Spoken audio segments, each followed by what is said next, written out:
Peace, Sheik. All right, peace, Moors. We got the brother Spirit Allen on. Um, I know that he was a former Sheik of the Muslims of America, I believe, in California at one point.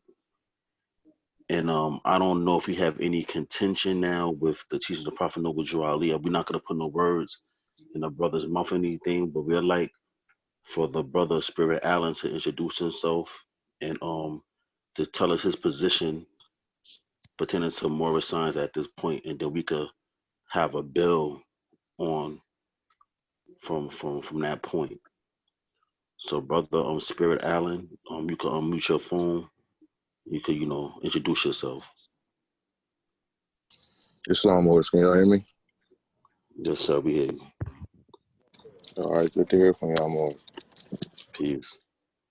Yeah, came to the science about 96. Was hanging out with some good brothers in Los Angeles about 98. Hanging out with the Washitans, going to certain reservations and stuff like that. Then after that, about 2000, I joined Temple 24 under Grand Governor and Grand Sheik, Brother Alain Ill, who was under Braswell Bay at that time. There was a lot of stuff going on. I had a great time with the Moorish Science Temple of America. I don't have no beef like that.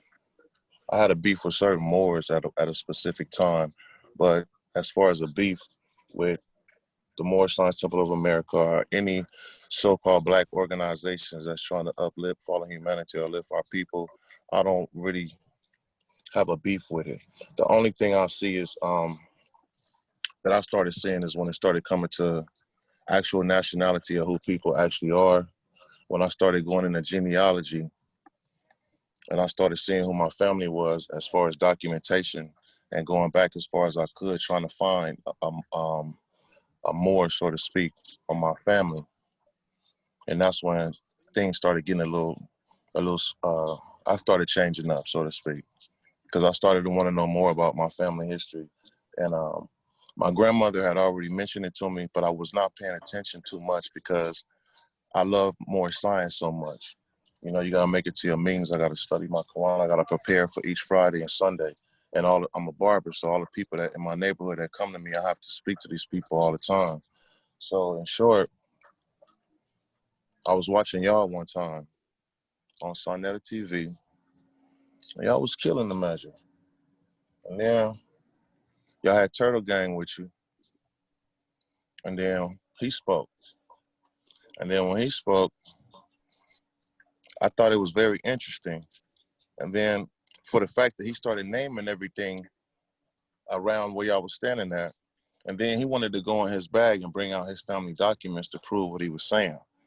Then the mic got took from him, and he never could speak no more. So me being a Moor, and me wanting to know that, man knows not about being told. If man would know, he must be what he knows. So I can't be told something. I must find out. And now we in 2020, and we can actually go research and find out who our family actually are and were. I wanted to go see, because you can't change your decent nature unless your power extends beyond the great universal creator, Allah himself. And so I wanted to see where my descent nature come from. And I couldn't find specifically no Moors, like coming from Spain or from North Africa or anything like that. I had a lot of Indians. I had some Indians that mixed in with some Europeans. And I had I got two grandmothers that came from Ethiopia, from the Romo tribe. And every other day I'm still going on and I'm still searching and stuff like that. And so when I was teaching the temple, I was trying to find the brothers and sisters who could find their actual nationality, and we was all doing it together. Not saying that their nationality wasn't Moorish or nothing like that, because it's not for me to tell you who your ancestors were.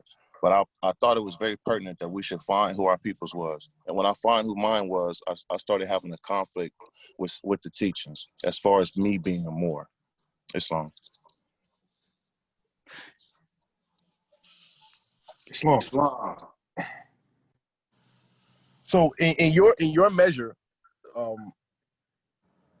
you don't believe that the majority of us branded Negro, Black, and colored are descendants of Moors, or you don't think that that our people here in the West can be connected to the Moors that you're talking about from North Africa and Spain? Is that your measure? No, that's not my measure. One, to answer your first question, no, I don't think everybody is Moors for the sake. That's kind of like a vague question. When you say Moor, to me, you're basically saying dark-skinned individual, because we speak in English. So we're using the English terms that the English use to describe dark-skinned North Africans, Berbers, so to speak. They call them Moors. For instance, Morocco is not named Morocco. It was founded by the Almohads and it's named Marrakech. But the Almohads themselves are Berbers, and the Berbers call themselves Amazigh. They speak Tamazight. They don't call themselves Moors. They don't call themselves Moabites. They don't speak no Moorish language. It ain't no Moorish language. So when we start talking about Moors and we start seeing how the Italians, the French, and the English changed Marrakech to Marrakech, and then Morocco to suit themselves, it really is no Morocco. There's a Marrakech, but there's no Morocco. There's an Amazigh, but there's really no Moor. So when we start truthfully speaking, there really is no Moor. But according to English, yeah, all of us would be Moors because we are dark skinned, or we will all be considered Negroid or Black according to them. So yeah, we are Moors. Now, your second question, just were Moors here? As far as like North Africans or Berbers or even the Andalusian Empire or something like that, yeah, they came over here. Did they have the whole thing?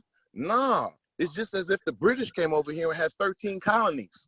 They didn't have a whole continent or South Central or South America. They had their 13 colonies, but that was still a part of their British Empire. Though you got Massasoit, you got Powhatan, and such, they still here. They still got an empire.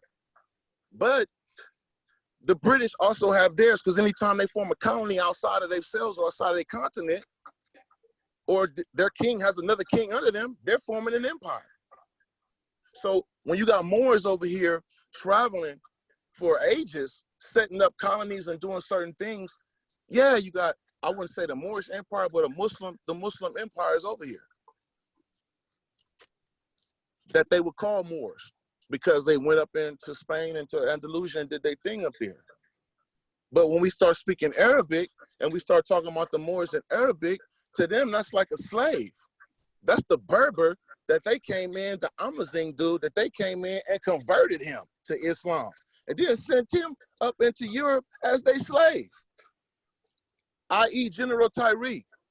He's a Berber slave, converted to Islam, then got pushed up there. Like how they did all of our brothers when we go to war. They throw us out there first.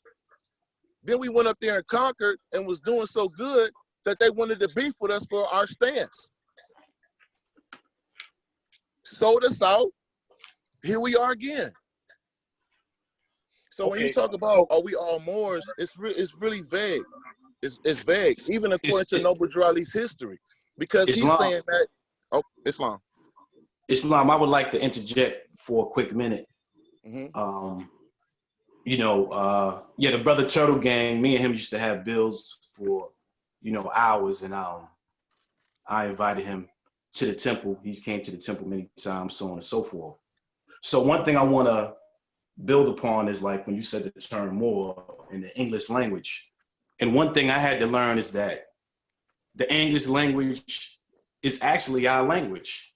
It's one of our languages. We have many languages. So when you look at English and you study the roots of English, English comes from Hebrew dialect, Latin, as well as Phoenician. True. And so one of the things that we have to understand is there's a difference between identity and description. Description would be, well, he's dark hued, so on and so forth. Identity would be a nationality.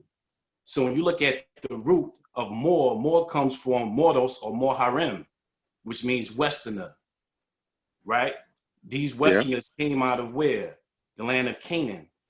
So when you had those Canaanites who was traveling out of the land of Canaan, they were called Phoenicians. Why? Because they had all of the trade routes, and they were dealing with what? The purple dye. At that time, they were not called Moors, they were called Phoenicians, but it's the same people. See, the problem is we're getting caught up in the nomenclature of the terminology. So these same Phoenicians who settled in North Africa as well as in the Americas, that became part of the whole Olmec paradigm. These are the descendants, and they had the bloodline lineage of the Moors. Like you said, man, descent nature does not change.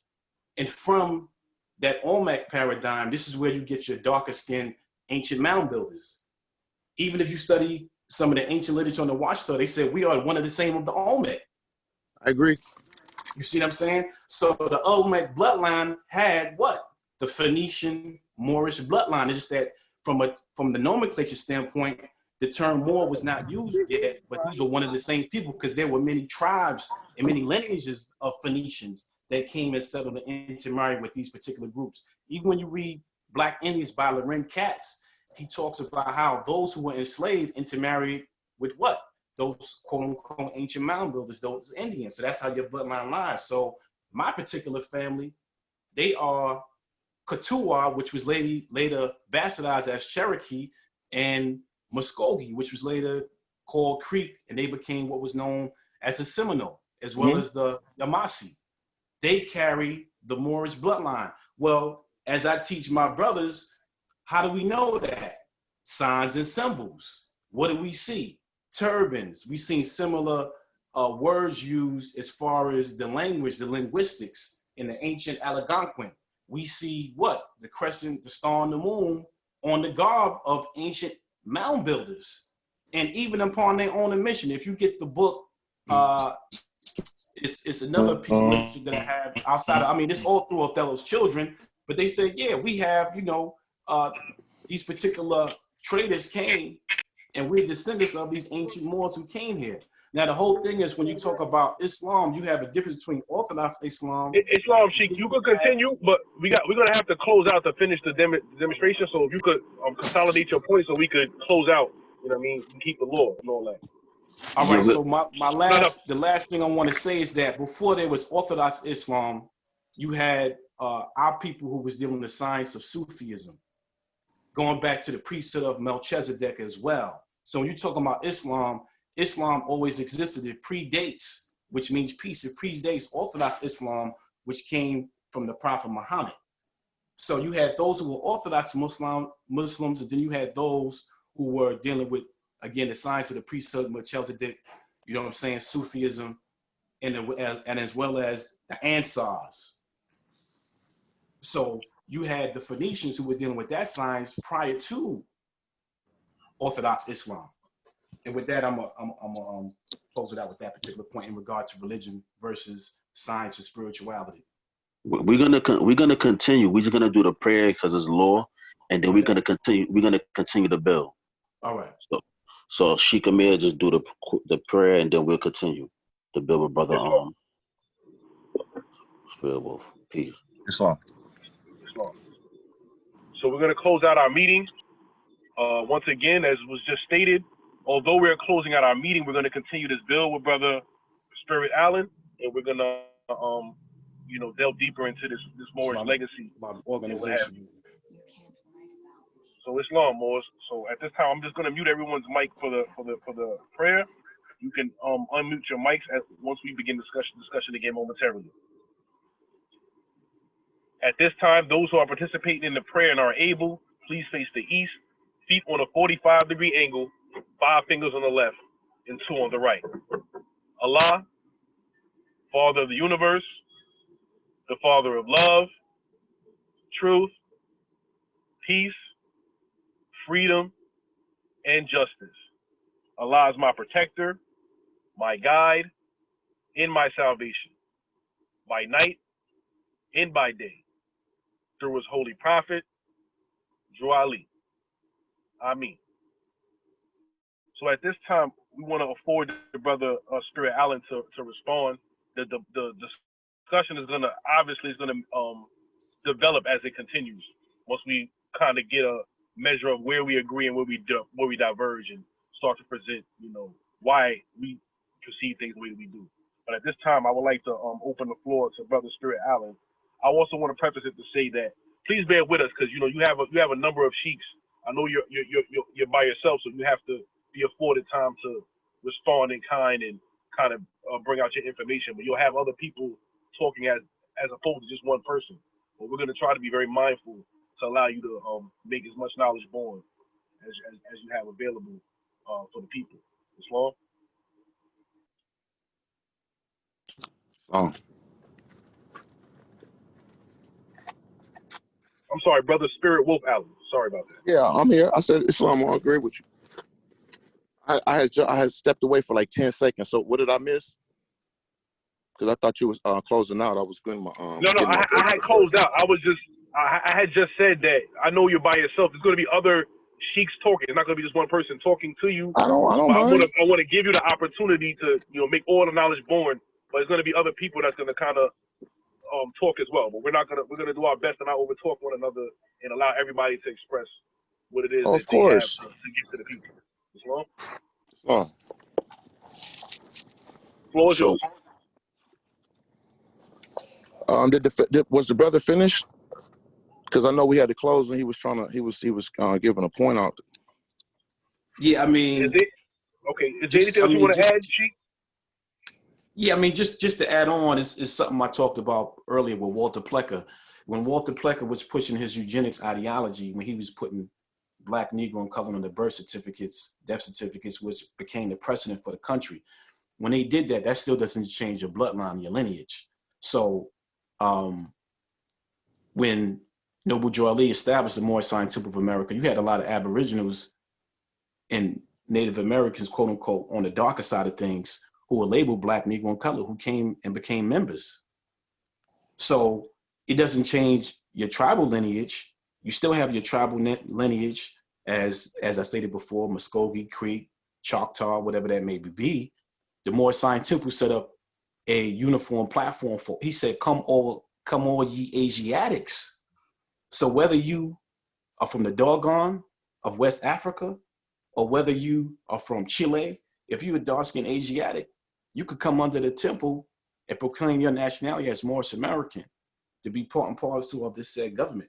That would be your political identity to take place in the affairs of men. If you don't choose to do that, that's your choice. May I ask you a question, Sheik? Islam, absolutely.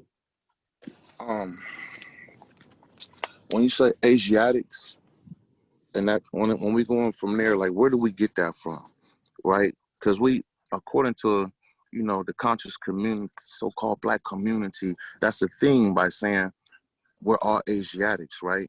And then it's another thing when we say this is a maxim, right? But then these are words that we just can't find. I mean, we can find Asia, but we can't find like ourselves being coming from Asia. So when I say that, I'm saying, are you saying that history of people come from Africa or into Africa from Asia? And the next question is, where does this Amexon come from? Right. Well, this is something we built upon many times. I'm not gonna hog the call, so to speak. So I'm gonna give some information on it, and I'm gonna let the other sheiks build on it. But we got to understand the continent of Africa wasn't always called Africa, and the continent of Africa is connected to the continent of Asia, and Asia is much larger. But the term Asiatics comes from the term Asia. So when you talk about the four worlds, when this goes more into metaphysics, and it goes into the ancient Hebrew, the ancient Phoenician languages, things of that nature, the Aramaic. When it comes to the world of the physical coming, the world of the spiritual coming to the physical reality, that's where you get the term Asiya. It's in the tree of life and the Kabbalah. That's where that term comes from. From the ancient Phoenician culture of that whole landmass. And coming into a physical existence is that's where the term Asiatics comes from. And so those original dark-skinned melanated people, hence were termed Asiatics. And in regards to Moorish culture, we called the whole landmass Asia.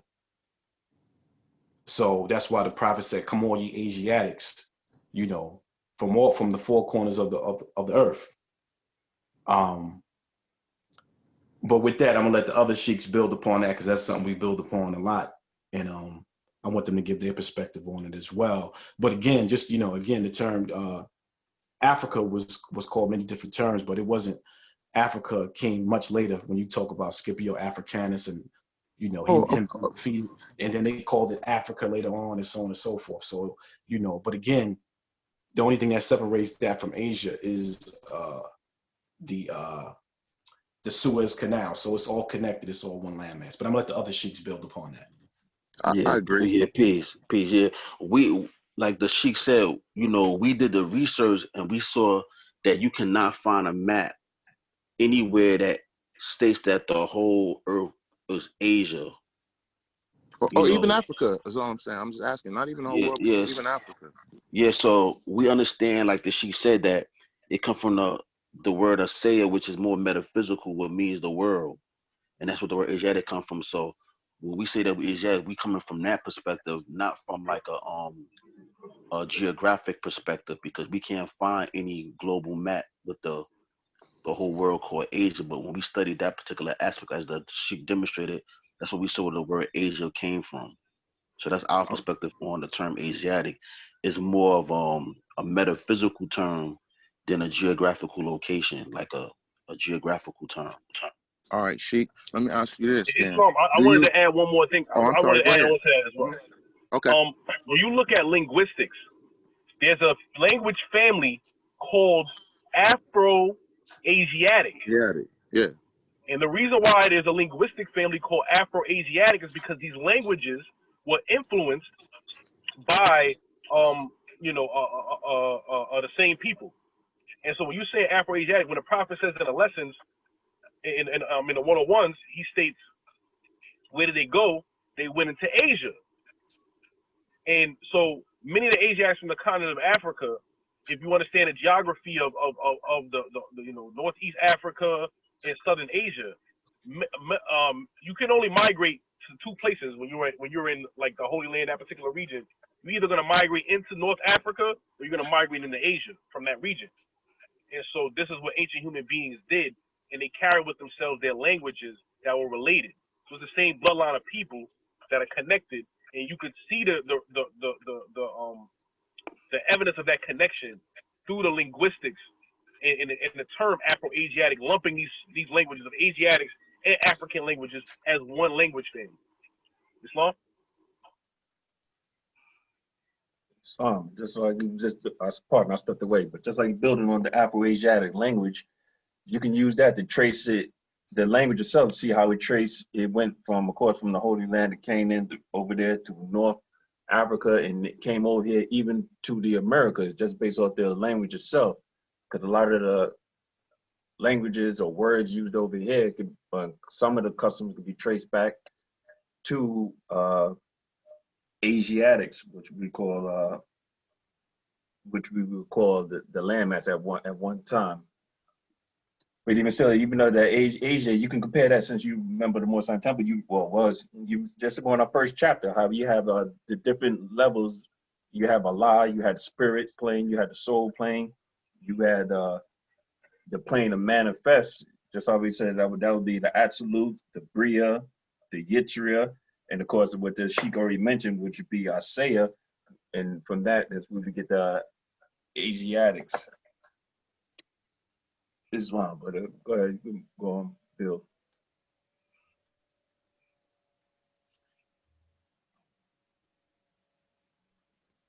Brother Spirit, if you could ask your follow up question. There's something I wanted to ask you, but Okay. I'll allow you to ask your question first. Okay. As far as they went into Asia, did they go into Asia from Africa? Yes.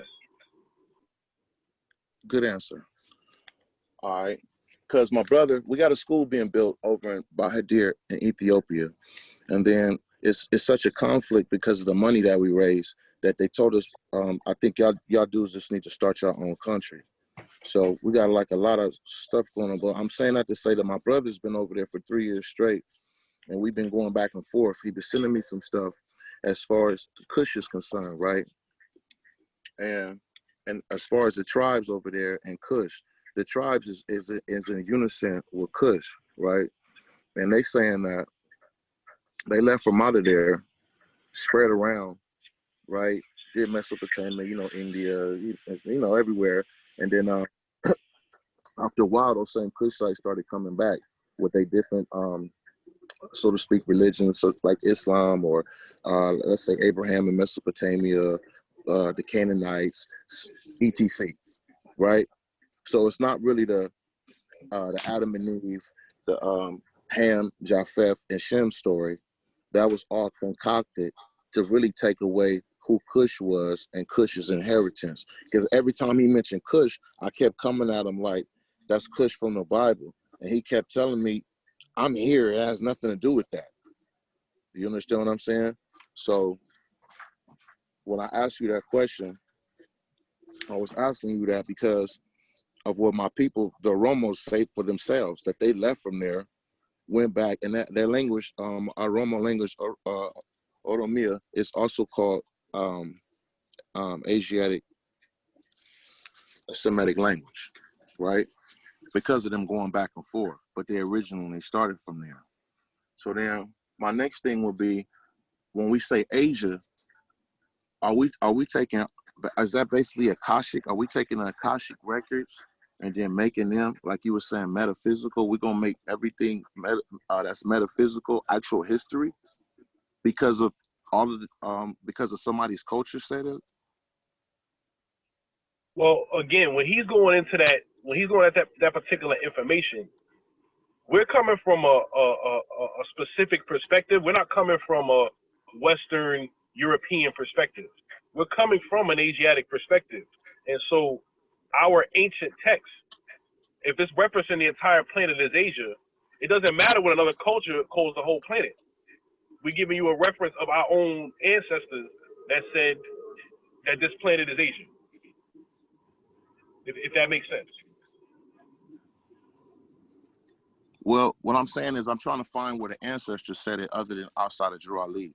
Because, for instance, and it's funny, man, that I'm using Sun Nether TV because I used to hate it so much, but I like to watch everything. Even if I don't like it, I watch it just to see, so I can have a balance and not be biased with even in my own self. So one day he was battling, Dr. Reggie was talking to Taj Tariq and Sabir Bey, and he was asking him about the Moorish Empire. Taj Tariq and Sabir, who I've chastised plenty of times for their temple behavior, literally Sabir, like literally. But anyway, he came to my temple and disrespected, you know what I'm saying? A few times. We cool though. That's my boy.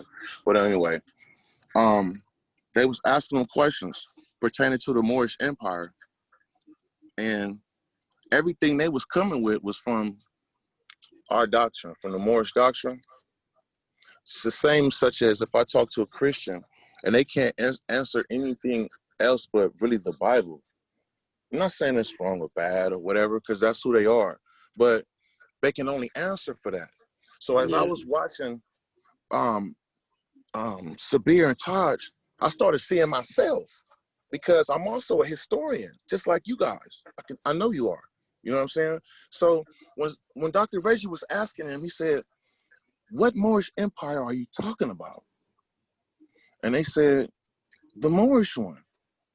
And then Reggie was like, there was never a Moorish Empire. There was an Islamic empire.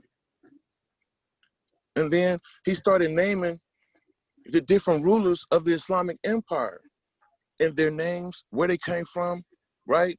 But those brothers could only speak metaphysically about what they was talking about. When this brother was trying to get actual history on what the hell you talking about and how did that happen? For instance, Jesus, Noah, Moses, all of the biblical stories, when we try to go in Africa or going anywhere outside of the Bible or the Quran, man, that stuff is like non-existent. It's not real. No Jews never came to Israel. No Joseph came over to Egypt. No Moses came over there. No dude named Yeshua, Jesus came over there when he was 12. On peace. Mm-hmm. Yeah, all right. Us Moors here, the Brooklyn Moors, we are not dogmatic, so we study the Moorish Quran and we take the principles out of it to better our life.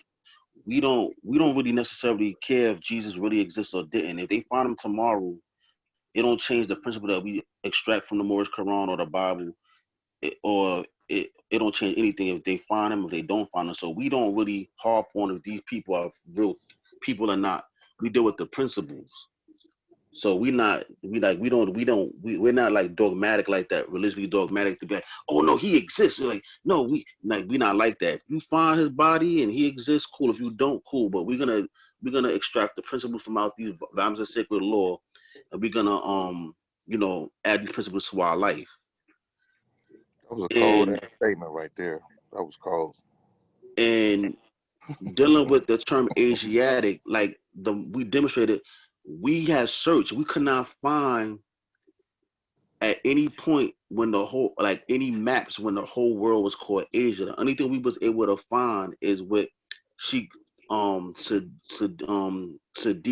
Bey had demonstrated pertaining to Asia being in the worlds, but we couldn't find any types of maps or anything when the whole world was called Asia. So when we explain it from that perspective, we explain it from the perspective we just gave you, and that they're the Asiatics and so-called Africans were people that was intertwined with one another and basically the same people. And that's the term that, scholastic people use to identify or maybe describe or connect language families with one another, Afro-Asiatic.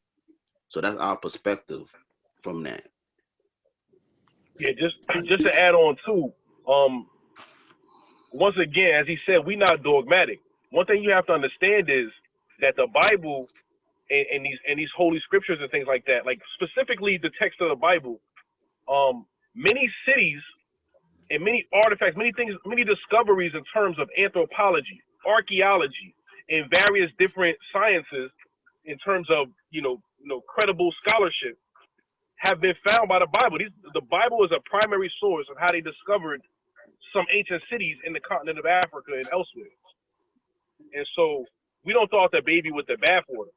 We're not going to say that everything in the Bible is meant to be taken literal. We're not going to say only people historically existed. We're not going to say that everything that is written in the Bible is actual fact. But at the same time, we're not going to denounce the fact that there are geographical locations mentioned in the Bible in detail that we are able to find today, cities that we were able to find that existed right where the Bible said it was. So we can't just, dismiss it as just religious talk at that point.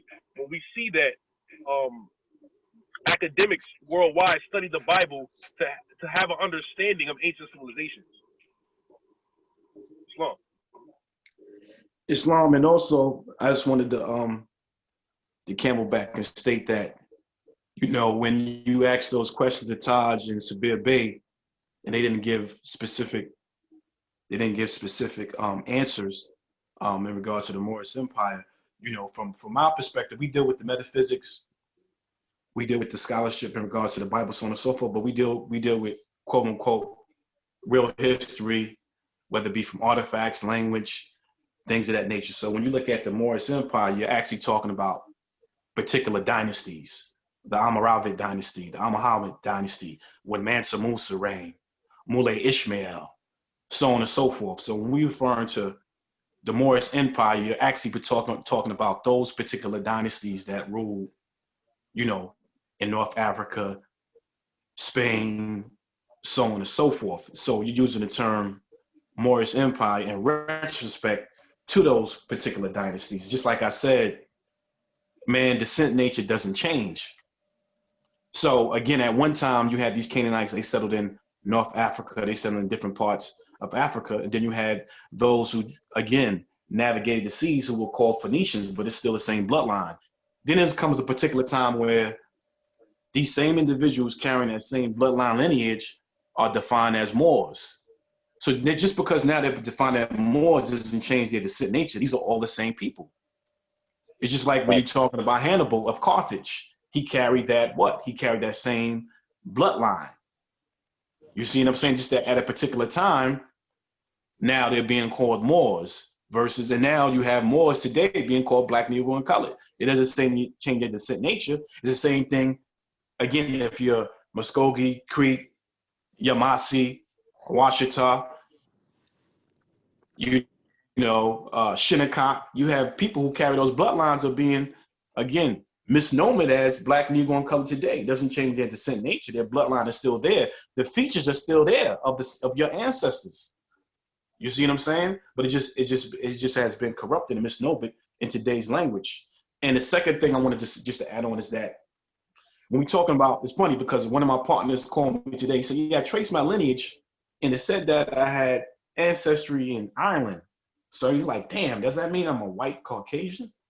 I said, "Nah, No. brother. The original people that were in Ireland were dark-skinned Asiatics, dark-skinned melanated brother." I said, "The whole St. Patrick's Day holiday, which is an allegorical practice, was based on chasing brothers out with locks. The locks represented the snakes." So my whole point to say is that when we talk about Ireland and the British or the Britons and some of these other groups that were in Europe, these wasn't pale, blonde, blue-eyed Europeans. These were olive hue Asiatics with curly hair. They just converted to Christianity. Even recently, I just sent some information on the Huguenots. They were Moors. They had a Moorish bloodline. They even owned slaves here in the Americas. They came out of royal families in Europe. These wasn't pale Europeans. But just like the Sunji Free Moors Act of South Carolina, what was their legal classification, even though they were dark-skinned? Their legal classification was free white persons. Yeah. You see what I'm saying? So we can't get caught up in the tricknology and the language and things that happen like that. These were all dark-skinned people. We were pretty much, when these wars were going on, we were having wars among ourselves. It was just darker-skinned Moors going to war with amalgamated Moors who converted to Christianity, or some that converted to Orthodox Islam. These were wars with ourselves, but in today's history books, they make it seem as though these people were quote-unquote pale white Caucasian when they wasn't. Even when you read Ancient and Modern Britons, they talking about these people were swarthy. They wasn't pale, they were swarthy. So these are things that we have to look out for when we decode in our history and what really happened. A lot of these wars were taking place amongst ourselves. Even you had inner conflict with tribes. You do the research on the Red Stick War. You had certain Muskogee people who intermarried with the European and took on Christian customs, and you had those who were dark-skinned ones who didn't want to and wanted to stay with the tribal. So they went to war with one another. And the ones who wasn't allowed on the reservation were called renegade Negroes because they wouldn't convert. You know what I'm saying? That's where the whole thing, where it comes to civilized tribes. The civilized tribes were the ones who intermarried with the European and took on Christianity and European customs and holidays. Those were the civilized ones. The ones who were banned, who were blacklisted, they were called the renegade Negroes. They were classified as Black, Negro, Colored, and subjugated and enslaved. And with that, I'm going to say peace. But peace. I want to are we getting into the root of this to try to give some clarity on this? Because as we study the book by Leo Africanus, he said that the Moors, when they went into Europe, because there were so many different tribes within Africa, that the European would be confused if they came with a tribal name all the time. So they identify themselves as Moors collectively, so they don't cause confusion amongst the European nations. Because if they came in there, "Oh, I'm Fulani, I'm Zulu, I'm this and that." So when they came amongst them, they identified themselves as Moors. It's a European chronologist named John Perry said of the Western Sudan, this part of the world is inhabited especially by African or Moors. He said, which later are of two kinds, mainly white or tawny Moors and so-called Negro or black Moors. He says that when he came into Western Sudan, he said they refer to themselves as Moors. So when they came in contact with Europeans, they identified themselves as Moors, but amongst each other, they identified themselves tribally. So it is, and this was the 16th century. That this European chronologer he made this statement. So it don't take away our tribal identity. Like for instance, my family's from Louisiana. My grandmother is Washita Cherokee, and I was raised in the Nation of Islam. And the Nation of Islam taught that we came over here in 1555 by John Harley Hawkins on a ship called Jesus, and that we was enslaved. And my grandmother was telling me like when I was little, like in Louisiana, we wasn't slaves. Like we owned land. She said in Louisiana, Europeans, but she used the term white people was wearing potato sacks with pants and picking cotton while we was on the, land and stuff like that. But because I was Mhm. raised in the Nation of Islam, that's why our story is similar. I didn't pay her no mind. Right. I'm like, nah, we came over here 5055 with a ship called Jesus. Like, what's she talking about? So when I came in contact with Morris Science, I'm like, oh, then I asked my grandmother questions like, oh, her father came from Alabama and he came to Louisiana and met her mother, and then I got the history. You know what I'm saying? But that's still take away our Moorish identity because even though that when the Moors came over here, they came over here affiliated with a tribal identity, whether they was from the Almohads or they was from the Mali Empire.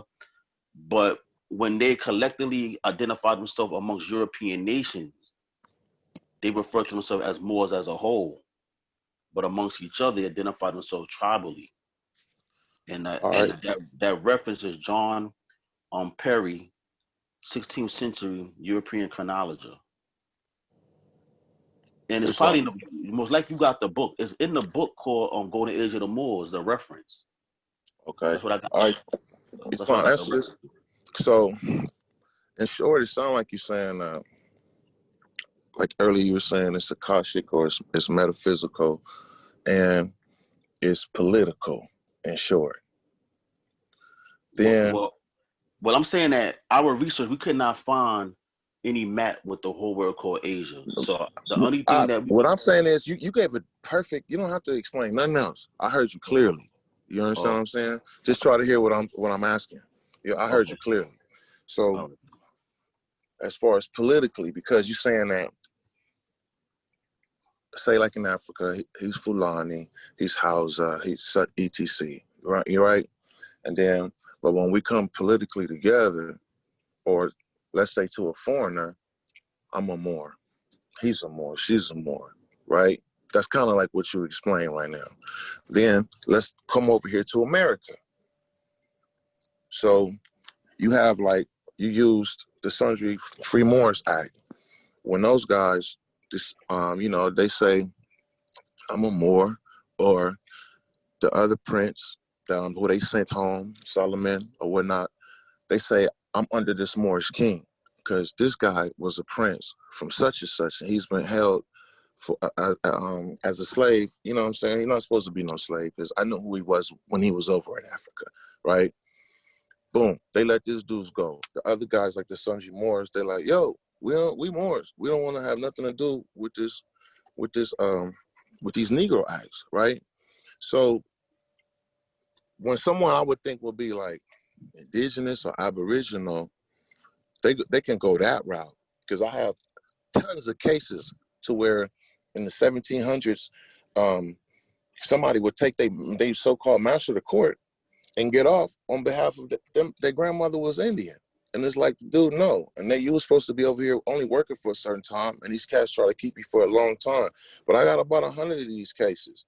And so it's like nobody was coming to court really saying it was a Moor but those 3 cases. But if you said you was indigenous or Indian, you're gone. So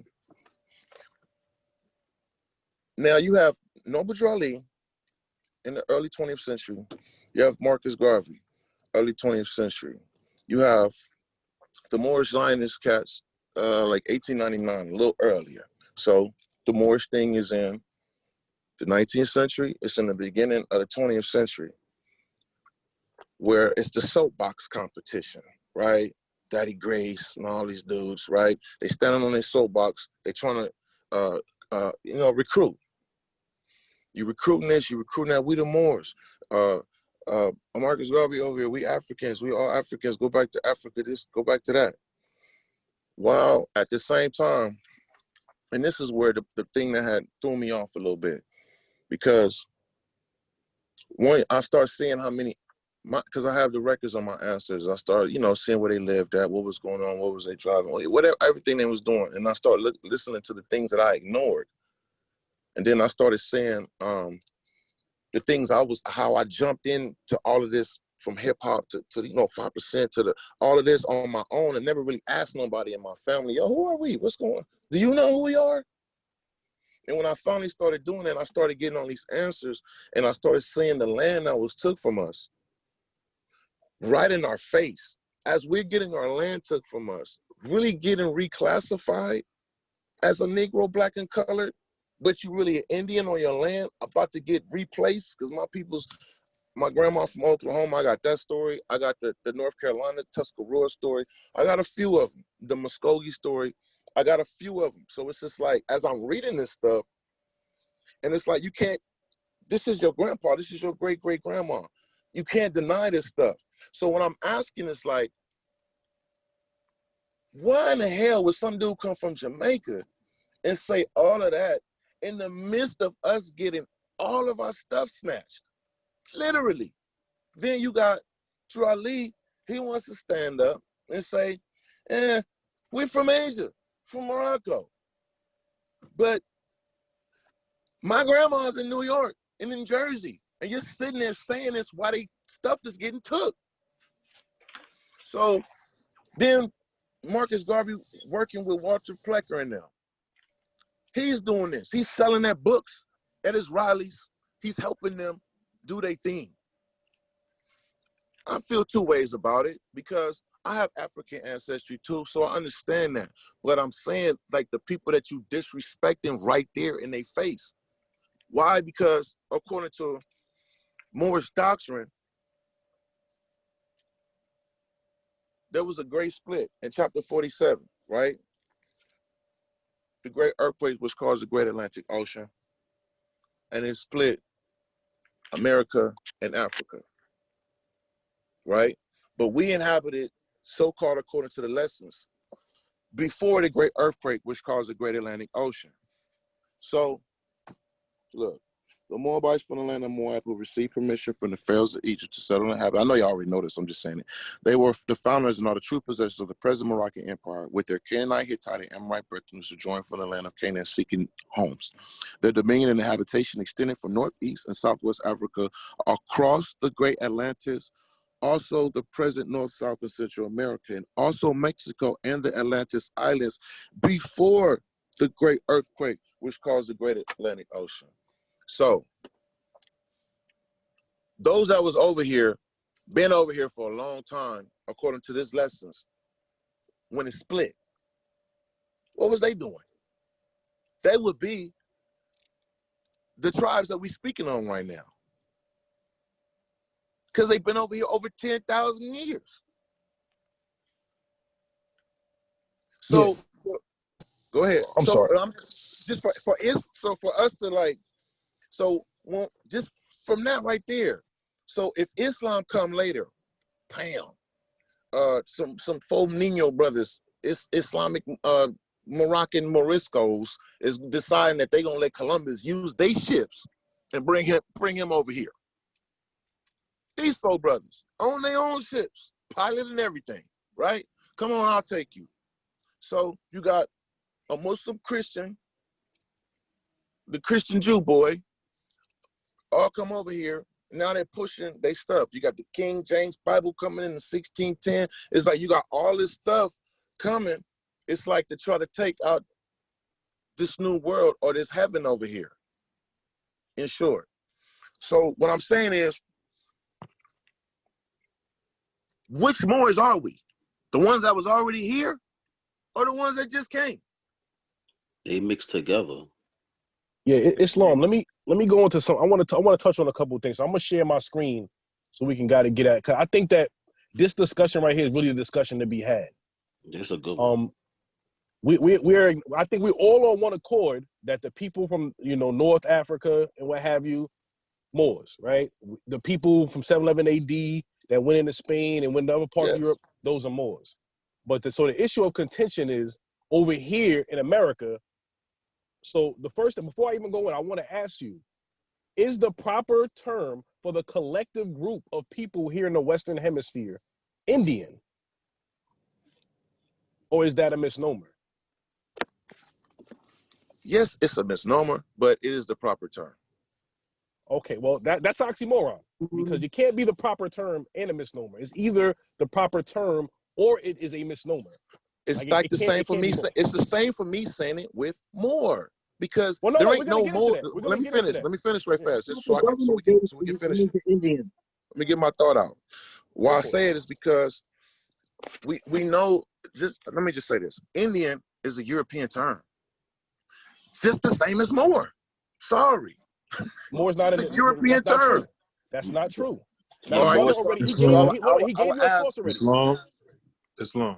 Mm-hmm. When you look at the term Moor, it's definitely not of European origin. Now, when you want to speak about the English language, that comes by way of the Germanic language, right? This word Moor finds its roots in what? Phoenician. So this goes back to the oldest family of language on the planet Earth, which is Afro-Asiatic. Is it not true that the Iroquois, the Algonquin, the Powhatan, did they not have a Semitic form of writing? I don't know about that. Well, before we go into that, because I want to push it forward, because we want to deal with the term more directly. We want to deal with the term more directly in its association with the people over here in the Western Hemisphere. We want to deal with the term Indian. The brother made a claim. Can I finish my thought? Yeah, let them all finish his thought. But I remember I had the floor. I was going to go into something. I asked the question, so I want to let you finish your thought, and then we can. I wanted to stay right there too, because, like, for instance, you can't say, it's a known fact that the Europeans changed Marrakesh to Morocco. That's a fact. So there is no Morocco. Literally, it's a Marrakesh. Marrakesh is founded by those that call themselves Almohads. The Almohads refer to themselves as Berbers. Right now, they have Berber flags all over North Africa. I can share my screen and show you all of the North African countries that use their regular country flag, like Egypt, but they'll put their Berber symbol on there. They do it everywhere. And what I'm saying is they refer to themselves as Berber is their term, like Indian, like the European term in Europe for Moor. But in Africa, they're Berbers. Let me finish my thought, okay? Hear what I'm saying? Europe is Moor. In Africa, they're Berbers. Over here, it's Indian, okay? But in Africa, the Berbers refer to themselves as Amazigh. Period, point blank. They have the language, all of that. So what I'm saying is, in the Amazigh language, there ain't no more. Go ahead. Right. Well, you gotta let us build, because we got your understanding, but I don't think you have ours. So let me first say this. The word Moor does not come from Morocco. We already gave you an etymology that predates the country of Morocco. Okay, so we told you that the word Moor comes from the Canaanite language, which means Westerner. That's the origin of the word Moor. That's the etymology of the word Moor. It comes from the Canaanite script. So it doesn't come from Europe. It doesn't come from Europeans. It doesn't come from the country being called Morocco. It comes from...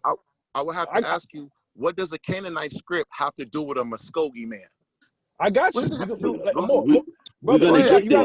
got to walk with me. You're not going to get there unless you walk with me, because, again, we're getting there to the west, but we're dealing with what you said about the Moor coming from Morocco. It doesn't come from Morocco. It comes from the Canaanite script, which means Westerner. It's not a foreign term. Secondly, he gave you a primary source written by he was also known as Muhammad El, but Leo Africanus is not. Those tribes call themselves Moors. Leo Africanus is not European. That's what I'm saying. You have to listen more. Leo Africanus is not European. His name is also Muhammad. His name is Muhammad El, and he wrote in the Histories of Africa in the year 1600. So he himself will be what you call an African. And he wrote in the text the histories of Africa, which is a primary source, him being a historian, that the term Moor, that we self-identified, so-called African people self-identified as Moors. This was not a foreign term. Okay, so this is over 400 years before any of us were born that this was recorded, and this is one of the first or the first treatise on the total histories of the continent of Africa written. And can I give him the spelling of the? Can I give him the spelling of the Phoenician term for Moor? It was M-A-H-A-R. That was the Phoenician term for Moor. It was a geographic designation, which means Westerner, and it didn't come from Europeans. It later on became to be known as someone that's dark from the Greek and the Roman, but it was a Phoenician Canaanite term that means Westerner. Or a misnomer. Basically, it's a Phoenician misnomer. No, it's not really a misnomer. Talking about it's not talking about a people. It is talking about a people. It's talking about Westerners. So when it's saying misnomer. So okay, so let me educate you. Listen. Come on now. Come on, y'all. Let's go. Canaan, right? Go ahead, Sheik. Like, I haven't even gotten to the information. I got stuff to share. You know what I'm saying? Go ahead, Sheik. All right, Islam. See, this is the disparity that we have, and we're not understanding the difference between tribe and nation. See, their nations are made up of tribes. Tribes have something in anthropology called gene flow. This gene flow goes past from different areas. So the same way that I am indigenous to New York, but my father comes from the Antilles Islands. So my tribe is Carib, but my mother is native to Connecticut. She has Lenni Lenape. Doesn't denote that we don't come from the same nation. We are still from the Americas. In this modern day and time, this is the United States of America. When you look at the Delmarva Peninsula, which is modern day Delaware, these people was known as the Chesswood Moors. They self-identified as Moors, using that term. So we don't have to go, we can leave the whole entire Eastern Hemisphere on that side of the planet and deal with over here. They was denoting themselves this before the coming of the Moorish Science Temple of America and before the coming of the Moorish Zionist Temple. But you're still not hearing the misnomer that you're giving. You giving actual people a misnomer. Like, let's say, like, right. Delaware Moors. No, hold on. Y'all Moors got to give me the floor because we getting more confused. Yeah, we're not having. Let's stay on one train of thought. Let's deal with Moor, Westerner. You made the claim that Westerner is talking about somebody else. Now, when you're dealing with talking about, yes, it's a misnomer. It's a Phoenician misnomer. And I don't believe the Phoenician language is the first. So why you using Canaan? You can't use Canaan in Phoenician and then say you don't believe those people actually exist and then say you're using their language. We didn't say that the Phoenicians didn't exist. We didn't say that. You got to walk with me, brother. You have to you have to be really patient because I'm going to be giving information, but I have to deal with it in increments because we're going straight to the Americas. That's my intent. And I want to deal with the term first. Okay. Why is the term Moor Westerner being associated with us? There's a reason. So let's look at the geography. When you look at Northeast Africa, where Canaan is located, this is a perfect tie to one of the things we talked about before.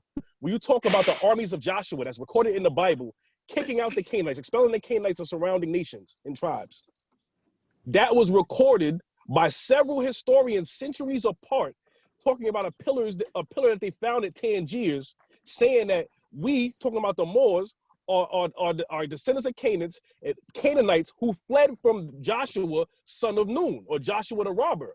So you have Muhammad Crescensis, you had what's that guy's name? And Muhammad Crescensis, he's from Turkey. I want to get to the other stuff. There's several historians. I can get the names of the list of historians and what nation they represented and what time period. But the point is that the people who are in Northeast Africa geographically migrated west of their land and then became known as Westerners. This is the way the Moorish Empire is. You're talking about going across North Africa from the origin of Canaan, spreading across North Africa Procapius to the west. And then the Moors travel even further west to the Americas. So now let's deal with Procopius. Procopius is another one. And Sudeus is another one. So you have three different historians, centuries apart, talking about the Canaanites traveling west from fleeing from the Joshua, the robber. See, you're not going to have this information to connect the dots if you don't walk with me. All right. All right. Check this out. Well, let Listen, him finish. this one thing. Let him finish. Those scholars, are they go ahead, Christians or Muslim? That's all I'm Is asking. who? Is who? The scholars that you're mentioning, what are their religions? So Sudeus, I believe he was a Greek. They're not Muslims, and they're not Israelites. They're not what you call of our people. These are people who traveled to North Africa and translated the inscriptions at Tangiers. So they're not biased or on our side. That's what they read and that's what they wrote. They were centuries apart from different nations that were not Islamic or Israelite in origin. You can read the book Hebrew Israel of West Africa, page 221 to 222. It goes into Procapius and that correspondent with Joshua the robber, the Canaanites going into northern Africa. So that's just the deal with the first point of Moor being a misnomer. It's not a misnomer. It is a term. It's an indigenous term given by our people to identify ourselves. So that's the first thing. So we gave several different sources, scholastic sources to support that. That's not a source for saying Phoenician. The Phoenician word for Westerner is Moor, and that doesn't. Phoenicians are descendants of Canaanites. Phoenicians are descendants of Canaanites. I understand that. But what I'm saying is a Phoenician word, a Canaanite word describing Westerners does not say who the people are that live, let's say, on the Maghreb or the western far of Africa. So, and then by you saying that, Maghreb al-Aqsa is Morocco of the extreme west. Like it's all connected. It's all connected. That's just Arabic for west. I don't know about Morocco or the extreme west. That's just west, bro. Well, whatever. Westerner. Westerner. Hold on, y'all gotta walk with me. Westerner. Okay, so his association with it. Like okay, so you telling me that because Canaanites, who later became Phoenicians when they started selling, right, went over to West Africa, called those guys Moors. Now that's their nationality? No. Canaanites are not different than Moors. Canaanites are the ancestors of the Moors. And I just gave you the source to connect the two. In the land of Canaan, according to Sudeus, Muhammad Crescensis, and Procopius, all historians, you can Google them right now. As you're listening, you can look and research this stuff up so you could better equip yourself for this conversation. Because these are three historians, centuries apart from different nations, that all testify that they translated the text to saying that the people of North Africa are Canaanites. Okay, and we know the people of North Africa are later known as Moors. This is what I'm saying.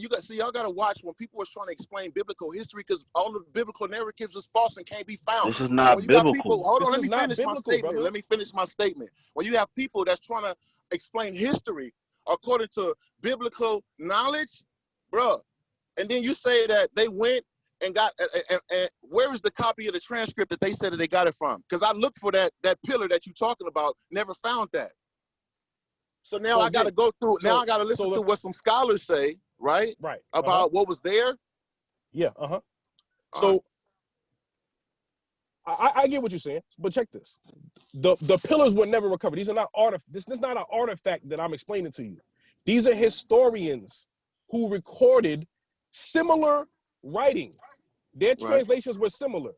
Centuries apart from different nations, speaking different languages. So to say that all these people conspired to make up that North Africans were Canaanite, or to make up that this pillar existed, for what? Like we're gonna make that's more of a logical jump than they actually translated what was there. That's more reasonable that these people centuries apart decided to conspire to make up a nation of people being there that wasn't there, and they're not even a part of the people. Don't even have a dog in the race. So then why would nowadays you have these people who's foreigners, once again, you're telling me foreign outsiders is coming and saying who they are. Sure. You're saying the outsiders are saying this is who they are, but yet today, these people don't call themselves collectively this at all. Okay. Why would they call themselves Canaanites and they have Moors? Why wouldn't they call themselves Moors? Some of them do. Why wouldn't they use the flag? Why wouldn't they use the French flag we use? Why wouldn't they use the flag we use? Can I please get in? It's long. All right. So you can Google these two terms. It's called Hassaniya and Bidan. It's in the Republic of Islam of Mauritania. Because before we even deal with Morocco, all of this, you have Numidia, you have Tunisia, you have Carthage, and then you have what you have is Mauritania. As Mauritania fell in the Berbers at that time, because Berber is not even indigenous to that land. That's not the right term. You have to use the correct term, which is Mozabite. I said that was the same as Moor and the same as Indian here. It's a misnomer. All right. I said that earlier. Now you're not hearing him more. I hear him. Go ahead. All right. So we're dealing. So you're talking about languages, right? This language predating English. This is predating Arabic being introduced into that region. This is before Amazigh. This is before the Amazigh, the Amazigh tongue of Tamazight, right? We're dealing with the indigenous language. They was Mozabite people in the land of Mauritania. They was known as Moors because Mauritania retains the word Moor within it, and according to the spelling of that language.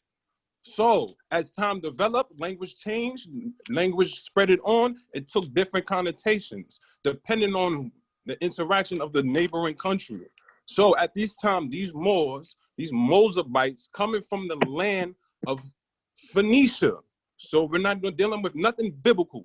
You have the Mozabites, you have the geography of North Africa, where you have in the 2nd century, right?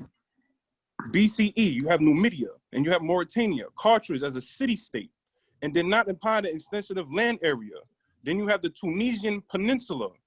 This is where you connect everything from the peninsula. So from the Sinai Peninsula to the Iberian Peninsula to the Tunisian Peninsula. These Mozabite people controlled and had trade throughout that land. More settlements came up, and then this is where you had the rise of city-states. These city-states then rose and became nation-states. These nation-states then became empires. So we cannot just be stuck on the tribal level when they expanded and they traveled west seeking new homes. Islam. Islam. All right. He can't. Can y'all see my screen? Yeah, we can see. Nah, just a bit. Okay, and I had to cut it off because I had to see if my mic was unmuted. I didn't know if I had it muted or not. Okay. But Sheik, let me say something before you start, because I think we got to just get clear with the brother. We're showing you that the term Moor was not originally a Roman or Greek term, that it came from a Asiatic Semitic language family, which was a geographic designation for a people that exist that was called Moor. If you could Google look it up so you can see that we're not lying. So we could all agree that the term Moor did not originate with Romans or Greeks, that it came from a Canaanite Phoenician tongue. I'm driving right now to get my kids, but put it up on the screen. I can see if y'all, you know what I'm saying, everything y'all saying, put it up. I can read it. I think it's in an Islamic encyclopedia. Mm-hmm. The term, if any more brother could put it up, of the Phoenician word for Moor, so he could so we could show that the term Moor is not originated with Greeks or Romans. That came later. It's just to add on. You can when you get a chance, brother, you can Google Muharrem, if I'm pronouncing it correctly. That's where the term Moor comes from. Moha or Muharrem comes from the Phoenician script, and like I said, it was signs and symbols. The Phoenicians gave the world their alphabet. That was pretty much like the first prototype of any language alphabet. No, they didn't. Throughout the world. No, they didn't. Not as far as my the English language. Okay, like Egyptians did that. That's all on the pyramids. Okay. That's more like hieroglyphics. I'm talking about a formal alphabet that we use today. That the alphabet that we use today, it comes from the Phoenician. It comes from the Phoenician script. And you can see those signs and symbols. I mean, the evidence. I know how to Greek. I know how to Greek flip them backwards and all that. Come on, y'all. Right, the Greeks got that from the Phoenicians. Also, what you got to understand is when the Phoenicians set up these colonies, they didn't just stay isolated. They intermarried and intermixed with all of the groups that they came in contact with. So those offspring had that Canaanite bloodline. Whether they was in North Africa, whether they was Americas, they didn't stay isolated. They intermarried. Well, I don't want to get off my point though. I want to, because we have to establish that this term Moor is not a Greek or Roman term, because that's one of the main issues with this discussion. No. That's your issue. My issue No, is already it's a Phoenician misnomer. So I'm done. how's it a Ain't no complaint.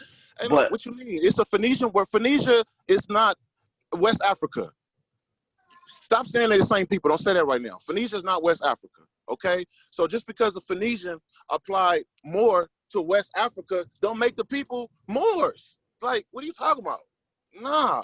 Islam, more. This is I the never said it problem. was Greek. I never wait, said let me Islam. finish. Muhammad, let me just get this for a minute. because we know more means priest in So the you mean pyramid text. We know more means priest in the pyramid text, but that don't mean everybody. They're not talking about everybody. listen. Well, we So don't let me hear. finish. But you didn't let me. It's 5 of y'all. Let me say what I gotta say. I know, but you didn't let me finish Relax. though. I was trying to finish. Relax. I gotta. You can't say 5 points in 5 minutes, and now let me. You know what I'm saying? We have to sometimes interject and say, hold on, what about that? What did you say right there? Because sometimes you're gonna start believing in your own self and carrying. No. Let's stop right there with the thing you just said. You understand what I'm saying? So, like you kept saying about this Greek thing, I've already explained.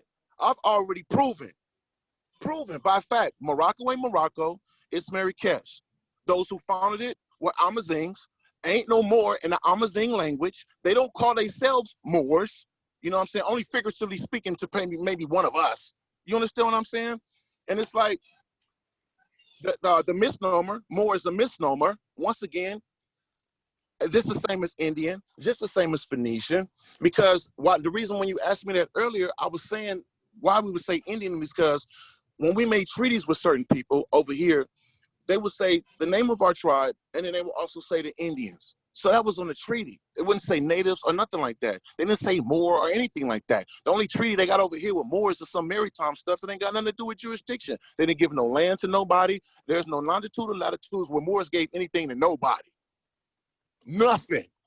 There is no Moors right now with nothing. Can't no Moor go to no Supreme Court, go to no court and say, we had this land over here. This is ours. We've been here for centuries. There is not one Moor who I've asked to show me on record that his great-great-grandmother or somebody was a Moor. They can't prove nothing. It's all figuratively speaking.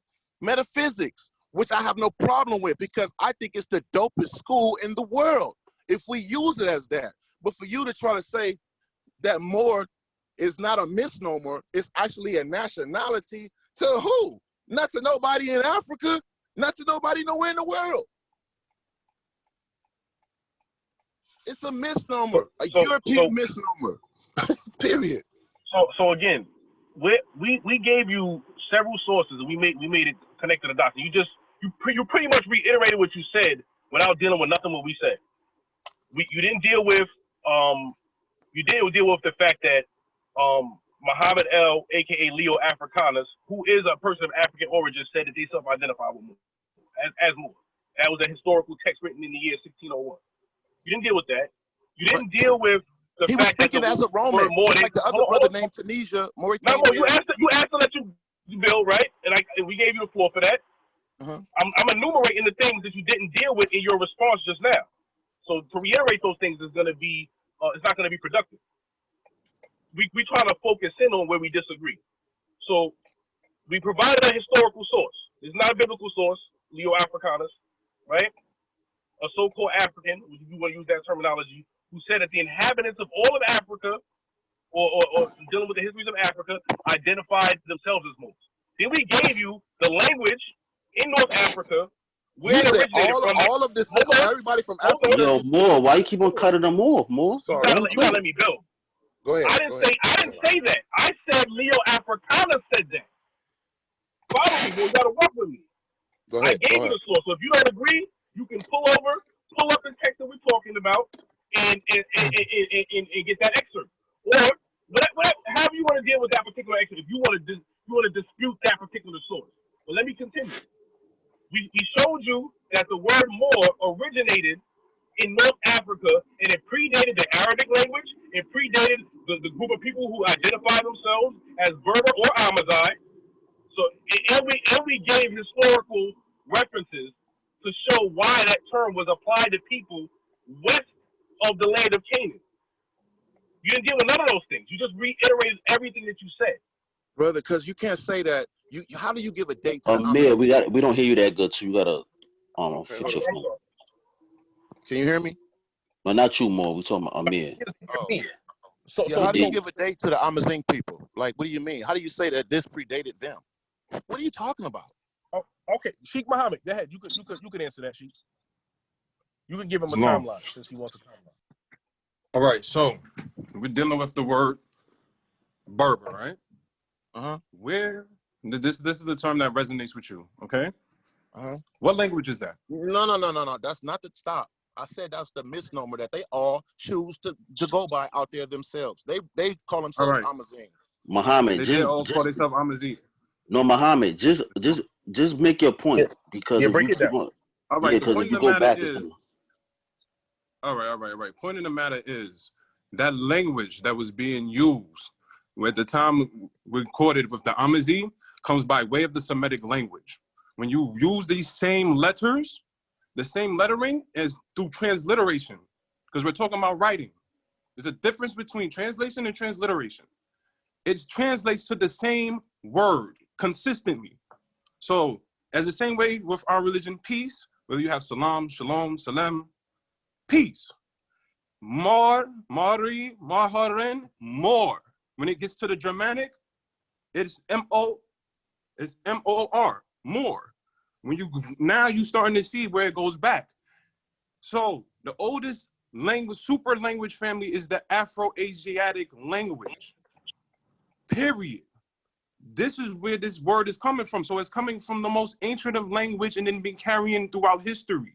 So by the time it gets to the Mozabite people, this term is already the national term for the nation of people and their tribes. Islam. So again, we could, when we're talking about the Canaanite people, this is we talking about thousands of years BC. Okay, so but again, regardless of the fact, these 3 points that I had just enumerated, you didn't contest. You didn't contest it. So we can leave it there unless you want to go into those specific.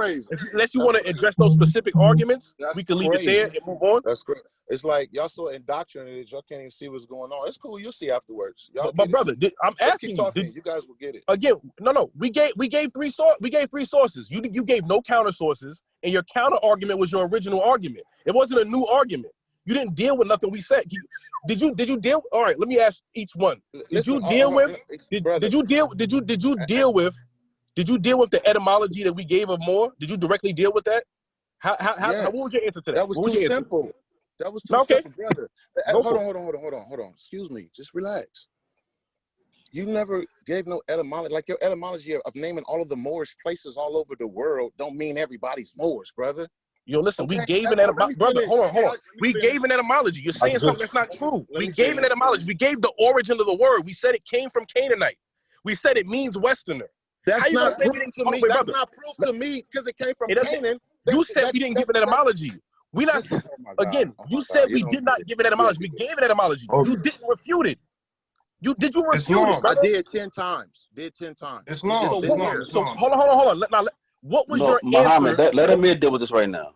What was your answer to the fact that the origin of the word, that we claim in the origin of the word more is Westerner, it don't come from Morocco? What was your answer to that? If you can keep it concise, keep it real short, brief. Let's pretend we all slow. My answer to that was we was on misnomers, okay? And then you went right to Canaan, another continent, so to speak, right? To give and said their description, because it was in their language, because they had the first language of Westerner is the proof of that's why Moors are what they are today. No, okay, I see the misunderstanding. Hold on, and I said that was a misnomer. How do you want to use a Canaanite misnomer to describe a people? Okay, I get it. All right, all right. Okay, getting it? No, because I get what you're saying, but you where you're confused. That's said it 10 times already. No, because I see where you confused that. We're not even dealing with that point yet. We're dealing with that. You said that the name Moor, when we first started building, was a Greco-Roman term. So we're dealing with the point that the term Moor was not Greco-Roman, that it goes back to Canaanite, and that it was a part of the Afro-Asiatic language family. That's what the point we're dealing with right now at itself. That you was wrong. You said it was a Okay. Roman Greek Hey, term, I got and that. I that got it. let me just finish, brother. So we're saying that you was wrong with that. That term is actually Canaanite term. That was an Afro-Asiatic language family. And that's what we're saying right now. We're not even dealing with the identity of people yet. We're just dealing with the term. The term Moor was not a Latin or Roman term. That you were wrong. Okay, listen. Let me answer that. We were talking about misnomers. I said that it's a European misnomer for the dark-skinned people everywhere, and specifically in English. That's how I started this. Yes, yes. Okay. Now, what you just did was, and we all know that when you look for more in the English dictionary, it's gonna point you back to a Greek, right? Mordos and all of that. We know this, right? But what you did was you showed me how in Phoenician language it was older. Also, that it was referring to people of that same geographical area as Moor. Correct? But I No, don't want you're to. not correct. Let me finish. Let, Let me let, finish. You I'm said not finished correct. my You're no, not point. correct. I have to interject because if you keep on going, it's gonna go further to off my point. I'm not even. I'm asking a question right No, now. We're not. What do you no, mean? because let me Yes just. or no? No, what I'm saying to you is that you said that the term Moor was a Greek Roman term. We showed you it wasn't a Greek Roman. So we're not even dealing with the identity of the people yet. We're just I dealing didn't. with that. Let me just finish. Yo, do you agree that You the didn't term hear Moor? what I said then. You didn't just hear what I Yo, said. I agree with everything you just said, brother. What are you okay, then, talking so about? all right. So now we're gonna move off that point. The point No, that let me ask my no, question. no, you could ask your question, but I'm gonna end right now. Or I'm Sheik, gonna end. sheik, sheik, sheik, sheik, sheik, I'm sheik, gonna sheik, I'm gonna end. sheik. I'm gonna end, brother. But I have to make it clear for the edification of the people that you Go just ahead. agreed that the term Moor is not a Greek or Roman term. It goes back more ancient to the Canaanite. So you agree with us that we were right. Now I'm I gonna said end with that, and you can yes. continue. Okay, then, so Yes. all right. I'm gonna stop now, so everybody can see that he was wrong in the beginning. We proved that the term Moor came from You Canaanite, and you that is a did it. Can I Canaanite say my origin, and point? that's You it. didn't prove that because I still haven't finished my point. My Well, point is, hold on. well, I'm gonna let you. listen, I'm gonna let you Morris, talk. Hold on. I'm gonna let let me you talk right finish. now. Give me 10 seconds. Give me 10. Can I get 10 How you seconds? not gonna let me finish Can my I get point? 10 seconds to say? No, I'm gonna let you no. speak, Let brother. me finish my point because that Morris You're just made a gonna. false statement You right can't now. wait He 10 just made a seconds, false more. statement. More. You can't Listen, wait 10 seconds. Can you listen. wait? Yes, You I can't agree. wait. Yes, I You. agree with what I'm Sheik not just gonna. said. I'm not even saying that. Just hear what I gotta. It's 10 Why seconds. don't switch the point then? We Brother, on this you're topic. yelling. We on this You're topic. getting really animated, and I'm asking you for. Oh I'm my God. asking you for Go 10 go go. Hey, 10 seconds. seconds. listen, 10 seconds. 10 yo, seconds. This is this is crazy. very That was just. We counterproductive. only. This is The not whole thing conducive. we brought up was just to iterate the three things. We didn't even get to the other two. You acknowledged the first one. That's all I wanted to say. But now you want I to ask agree. another Why are question. you But go telling ahead. me what I just agreed to? Now let me finish. It's not for you. It's not for you. It's for people who are watching Okay. later. All Go right. for it, Mo. Listen. You got the floor. Listen. I agree with what you just said. But that when I said more as a European misnomer, right? I was correct about that. But what you proved to me was that it was another country of people outside of Europe, over in the Levant, right? That used the same description for the people of the West. My point is, those are both misnomers. Bottom line. So you have not proven anything. You just named two people outside of that area that gave an X on them. All right. Period. I'm sure you think that was a good point, but we had already addressed that. So I'm gonna reiterate the point that addresses. Basically, y'all help me out. You'll help me out. Yeah, I'm gonna help you out. I'm gonna reiterate. I'm gonna reiterate the point. So we still on the first point. So we still on the first discussion there. No. Because y'all lost that one. You lost that. You lost that. Okay, sure. So let me respond to what you said. Again, the term. So first off, you're making the claim that the Levant region or what we call okay, Sheikh Muhammad's back. That's Egypt land. Let's just say that. So quit with the All right. Canaan and with the biblical theories. That stuff come later.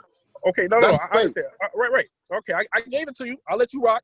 And you said it was fake earlier. Now y'all trying to tell me it's real. You trying to tell me that your metaphysical stuff is real. Brother, I'm not even jumping back to my original points. I'm meeting you where you at.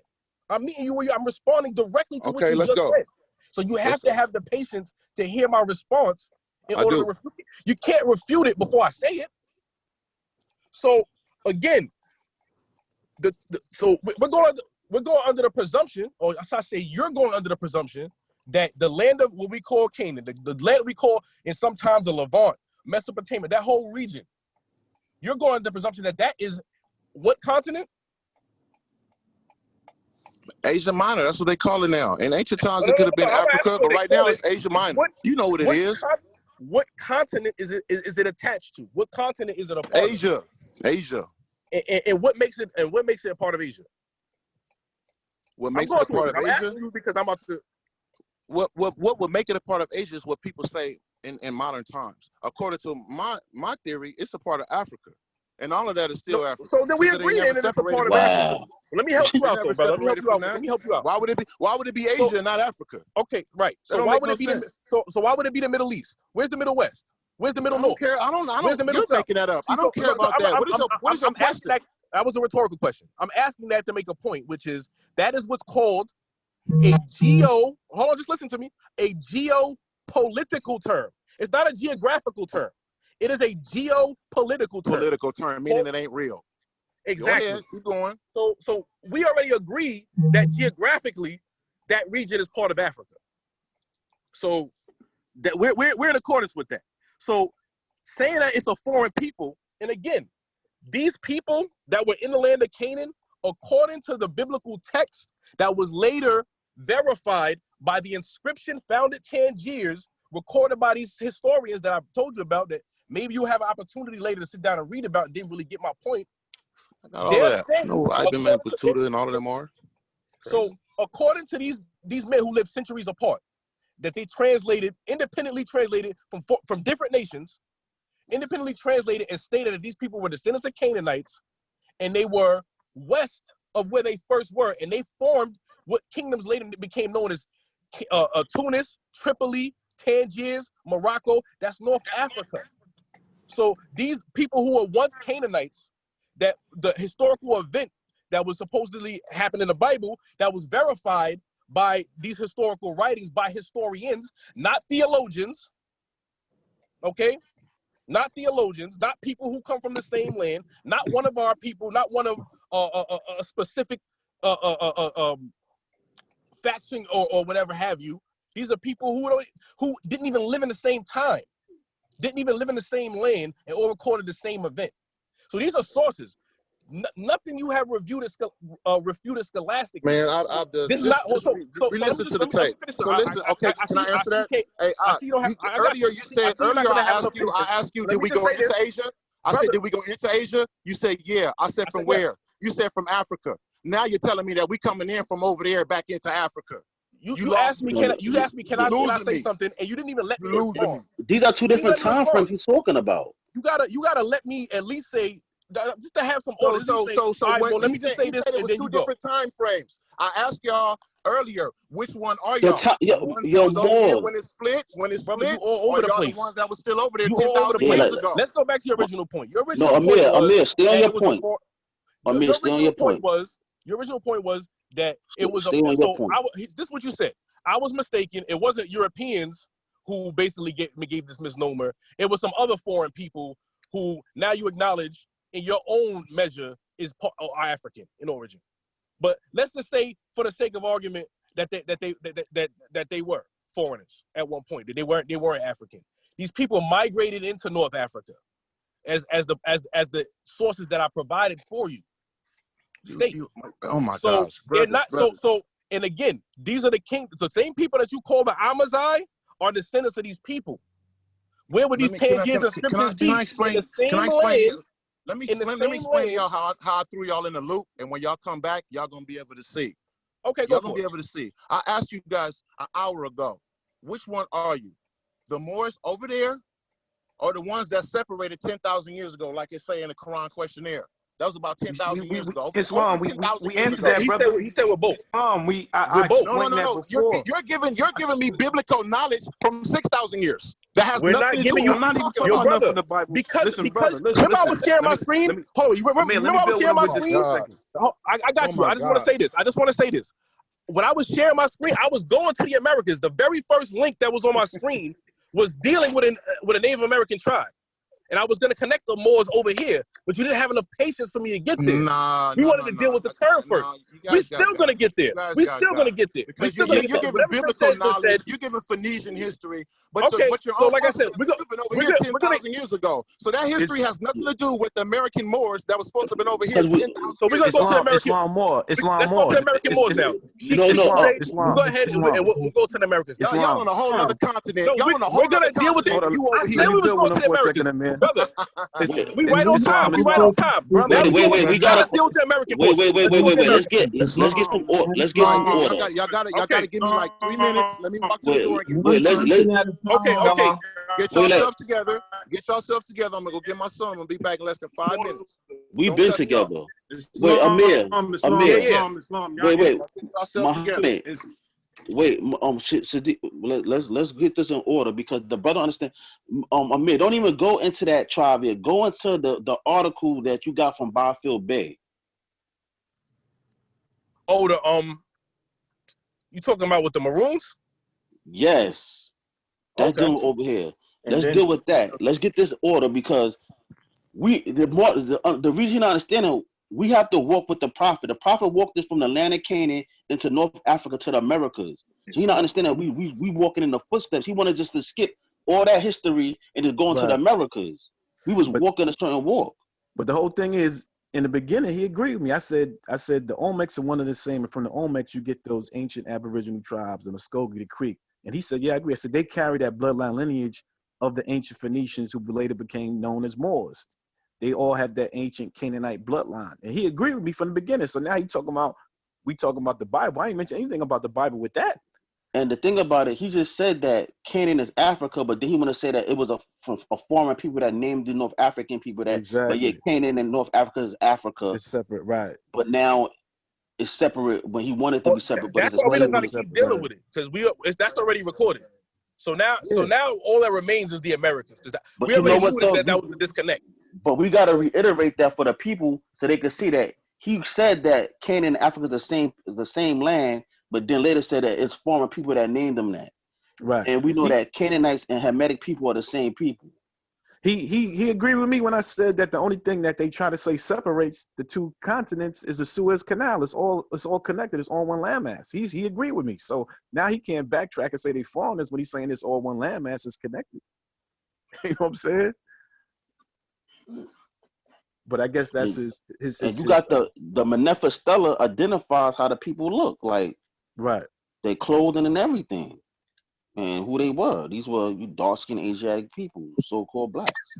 Even still, like, we just bring it to the Canaanites over here. We go into archaeological proof that have we been there, going back to BC time. But Brooklyn Moors, let's get this order. Let's get order. We're gonna Amir gonna ride is gonna drive the car like always. And we're gonna be passengers. Sometime we have to tap the driver to say, "Yo, we make this turn?" Or right? That's how we're gonna do it. Yeah, because I definitely want to add on with that, because he already agreed with me from earlier on. That's recorded. So how you going to agree with me? Then say no, it's not the same. Because my point is that he said that the term Moor was a Greco-Roman term. We just proved that it's not. That's what he said. It's Canaanite. It's Phoenician. That's the Afro-Asiatic language family. It's not from Europeans. Then he said that it was named by foreigners that came to North Africa, but then said Canaan and Africa is the same landmass. That's a contradiction. Mm-hmm. These Canaanites and these people in North Africa are the same people. They begin to amalgamate with one another, and those people have that bloodline. They're the same people. Wait till he dropped it. Wait till we drop the Americas on. He don't even know how much information we got on this. Like, you know what I'm saying? He think we don't want to deal with the Americans, but we trying to take him in the path of the. I ain't even home. But also, we got to stamp it with, he said that, which one are you? He said, like, you have to be one or the other. He don't understand that, but he said, are you like 10,000 years ago or whatever? We're both. You have two parts. Both sides. We're both. They both internal one another. We're not just one. We're both. Yeah, they mixed in with one another. Yeah, they mixed. Yeah, we're both. We weren't isolated. We did intermarry and intermix with our other brothers and sisters who came later on. Oh, yes, I'm about to, I gotta share my screen, man. You're gonna share this right here when he comes back. Muhammad sent me something very valuable to this discussion. Because see, we're not just talking, like he's just talking, but we giving information, we giving sources and stuff like that. Y'all can see my screen? Right. Hold on. I gotta go into my text, so I gotta stop my screen for a second. I don't wanna, Now, and on top of that, you had so-called indigenous people here. They protested against the term Indian. They actually set up protests. And they're like, man, no, we're not no Indians.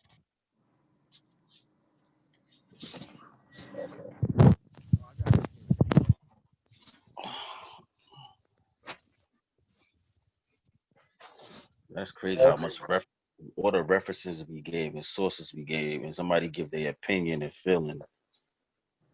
All right, so Sheikh Muhammad sent this for us, right? So, according to the Oxford English Dictionary, the Moors, as early as Middle Ages and late 17th century, were commonly supposed to be black or very swarthy, et cetera, et cetera. There's considerable difficulty, however, in determining the ethnicity of early Moors through terminology alone. Indeed, there are several examples, several terms that have been used to identify the Moors. Arabic texts, for example, rarely use the word Moors. See, this is what he was talking about, and instead apply the term Berber, right? A word thought by some to be pejorative, a negative term. Because why? Because it was a misnomer. It was applied by foreigners to the early non-Arab peoples of Northwest Africa. And when not employing that term, they utilized the clan names of the Berbers themselves. What we were saying about, in addition, early Christian sources often applied the term Saracen indiscriminately to Muslim populations in general, including the Moors. This is what I was bringing about with the Italian gentleman who was on earlier, right? The term Moor, although scholars, pardon? I'm still here. Okay, excellent. Although scholars generally agree the word Moor is derived from Maori, this is where he got his understanding from, that is Greco-Roman in origin. There are profound disagreements on the word originally meant and how it was applied. Philip K. Hitty contends that the term Moor has a geographical designation, like we've been saying, Western. Right. Hitty, the author of the Comprehensive History of the Arabs, writes that the Romans called Western Africa Mauritania and its inhabitants Maori, generally of Phoenician origin. Right. What do we say? Yeah, that's the same thing. But you don't want to hear that. Meaning Western. Whence the Spanish Moro and the English Moor. Moors. The same thing, Muhammad. That's what we said. Yusuf, Grand Sheikh Yusuf, we was all saying this. All saying the Berbers, therefore, were Moors proper. Right. This term is not proper. The proper term for the Berbers is Moors. Mm-hmm. Come on, man. But the term was conventionally applied to all Muslims in Spain and Northwestern Africa. Come on, man. You act like we don't feed you here. Who was that? No, I'm sorry. It's probably somebody else's mic queued up. Oh, right. Somebody else mic. Oh. Yeah. Now you're exactly right. And that's the thing. Wait. Here's the good part right here, right? Using Greeks and Roman sources, let's go down. It says, in contrasting, the Moors of the 6th century were another racial group in North Africa. Then it says right here, Procopius, circa 550 AD. I brought him up. Yeah, you brought him up. You know the cap. You know the cap, man. Wrote that they were not black skinned like the Moors. This was his claim, right? So this person don't even want to acknowledge, Procopius don't even want to acknowledge that the Moors was dark skinned, even though he went to North Africa and translated this script in Tangiers, but he will acknowledge the Moors are Canaanite. Mm-hmm. He acknowledged their national identity, even though he want to acknowledge their physical features. And so to insinuate that these scholars were somehow conspiring to do something against Africa, this person wasn't with us. Exactly. They ain't had no hidden agenda. They just told what they researched, what they saw, what was the truth. So right here, we see that what we've been saying the whole time off our head, because we studied this so well. Now we see the document that's presented, that what we've been saying was correct all this time is not based upon our emotions and feelings. Exactly. So And the reason we started from Canaan because we had to walk with our prophet. A prophet Right. went into the land of Canaan, into North Africa, into the Great Atlantis, into the North America. So we was walking that walk with the brother. yeah, man. I mean, I don't think when he watches back and sees this aspect of it, because I wanted to get into the sources and the screen sharing, because then you can't just argue with me anymore. Now you have to argue with what these scholars say, and you're gonna have to come with something solid then. This is the wall that people be backing themselves into and not even knowing it. But he hasn't brought forth no primary sources, no, you know what I'm saying? He just brings. Yeah, I'm driving and I'm denying all of y'all sources because y'all primary sources is pitiful. Well, y'all giving outside sources. Y'all not giving sources from the people themselves. What are you talking about? So the people we did. Leo Africanus is the people themselves. Leo Africanus is the people themselves. I have a source. I have a source for that. And can we talk about how Noble Drew Ali lied about when he was born? No, we don't. We're not going to divert. We're not going to divert. We're going to deal with the Moors in the Americas. We're going to stay on top. We're going to deal with the Moors in the Americas. Can you deal with them in the Americas? Because y'all way in the Levant. Oh, listen. The only reason you don't even understand how adept American culture through the Levant. That's great. Do you know why we did that more? Because chapter 47 goes in that order. You're a Christian. No, don't worry about it. Don't worry about it. You're a Christian. You got that Christianity in your brain. Muhammad, let him handle it. Wait, listen, now because you upset, you want to call names because we just proved you wrong. I'm not upset. I'm just talking about the state of mind and the ideals. You're emotional right now. Come on, man. Those are your ideals. The ideals that you're giving me are we Christians, where's your sources? I'm denying all of yours. Y'all asked me to come on your platform. You know what you're doing? To tell you how I feel. This is what you're doing. I'm telling you, and y'all trying to prove to me that something I'm telling you is all false. That's what you're doing. You going That's your evidence. I'm not trying to prove. I'm not just trying to prove that I'm a Moor. I'm denying all of that. Like that. I told you what it was. That's fine. That's a misnomer. You're trying to tell me it's a noun. But we're having an intellectual discussion. We're having an intellectual discussion, and we're the only ones providing intellectual content. We're the only ones providing scholarship. We're the only ones providing academic. We're not providing biblical. We ain't here quoting Bible verses. We giving you historians. We giving you records. We giving you dates. We giving you geography. That all meant nothing. And then listen, and then the geography that you gave me is all within the 10,000. You in America, you're supposed to have been over America 10,000 years ago. Since 10,000 years, according to your doctrine.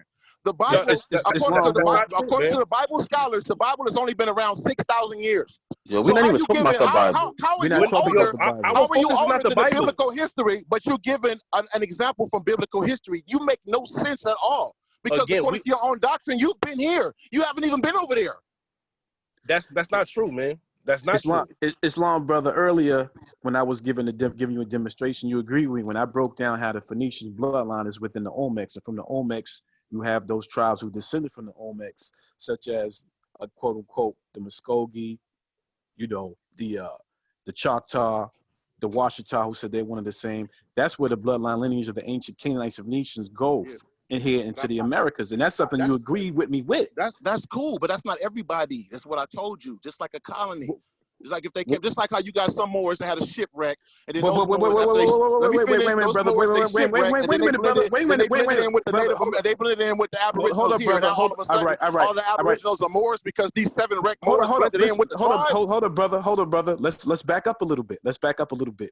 So you would agree with me to say that the Canaanite, the Phoenician bloodline went into the Olmecs, and from the Olmecs, those darker skinned tribes, those ancient mound builders carried the same bloodline. They wanted the same. Hell no, I ain't no proof of that. What are you talking about? So you saying just because the Phoenicians were seafaring people, you can't say all of a sudden they blended in with the Olmecs. That's crazy. That's like me asking show me Noble Drew Ali's Moorish bloodline. Show me his ancestor that come from Morocco. Or show me the fact that John Quitman is his mom and an old girl. All of that's false history. You jumping ship from. We're not talking about Noble Drew Ali's parents right now. Right now, we're talking about the Phoenician Canaanite bloodline here in the Americas by way of the Olmecs, and then going into the ancient mound builders, which is verified Bob, you said you studied with the Washita. They co-signed that information. That information is also co-signed in Yeah, but I Othello's don't children. agree with the Washita and just because I study with them. Just because you go somewhere to study don't mean you're gonna always agree. I mean, you're Oh, gonna yo, go in there and learn some stuff and you're wait, gonna wait, flunk. Sheikh Sadiq. Islam. Can you go into the Canaanite history in Americas? Islam. Yeah, I was thinking the same thing, but I didn't want to cut Tune Day. Yo, That, we cause Right, we all alike. That's why. right. Islam. Also, please give us the scripts. You know what I'm saying? The Just Semitic give the scripts that are scripts, sign found the here. symbols, the And scripts that the are here. date time, the dates and all that. Islam. I can show you Ethiopian script that's found up over here. So everybody Right. Ethiopians, everybody's from my tribe, everybody Oromo. About the Ethiopian scripts over there, but we right there. We just. But we're not saying everybody's building over the Ethiopian. profit borders, and we just showing and proving what the profit borders. Not denying about Ethiopian, Egyptian, and all that, but you saying how you can't tie in the Canaanites over here, and now this is what we do. We tie this in over here. They see foreign people, they've been over here, and over here, and like I said, we're not going to use biblical. We can go into artifacts, and throughout the artifacts, going back to BC time, they find what we call Hebrew, which going back to the Afro-Asiatic languages over here in America, going back to BC time, showing that what we say the Canaanites have been over here for Okay, so y'all saying y'all Canaanites then? Wait. Can you let him finish? Yo, Sadiq, get to the point. Yo, get to the meat. Get to the meat of it, just like it's Yeah, archaeological. specific artifacts. You know what I'm saying? Dates. Hold Give up. them that. All right, let me share. Like now we just getting into meat and stuff. We're not gonna beat around the bush no more. We're gonna get straight to How are everything. you getting into showing me Canaanites being in America makes us Moors? It just still means they named Westerners Moors. It wasn't no people over here when they already came over here. And how does that have to do? Hold on, let me finish. How does that have to do with the earthquake? I'm sorry. The ocean. Hold on, man. According to the Prophet Noble Drew Ali, there was a great earthquake which caused the Great Sadiq, you trying to share? Let me finish. Yeah. And there was people already over here. Now Amir, let him share. Let him talk. I already did. I'm done with y'all, bro. No, go ahead, talk. Go ahead, talk. Y'all don't never let me talk. And every time I talk, no, we're telling you to talk. Come on, bro. Islam, I haven't made. It's sad. Y'all already told me it was gonna be 5 against 1 every time I talk. No. You could talk. You could talk. He just wanted to tell me to share the screen. Yeah, brother, we gonna let you speak. He just wanted to tell me to share the screen. Go ahead, talk. Islam, brother. Go ahead. You got the floor. What's the purpose of you telling me what a Canaanite said? If he came over here or not, his description of what a Westerner is, and then he came over here, if it was already supposed to be people over here since 10,000 years ago.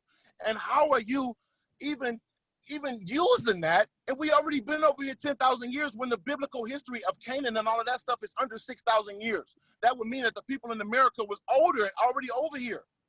So they don't descend from them or nothing like that. And we don't have to use no name or name us coming from them in their language. That's crazy. But them being over here, I agree that some seafaring from people from the Levant was on boats doing their thing. Same with the Australians, same with the Egyptians, same with the Olmecs, same with the Polynesians.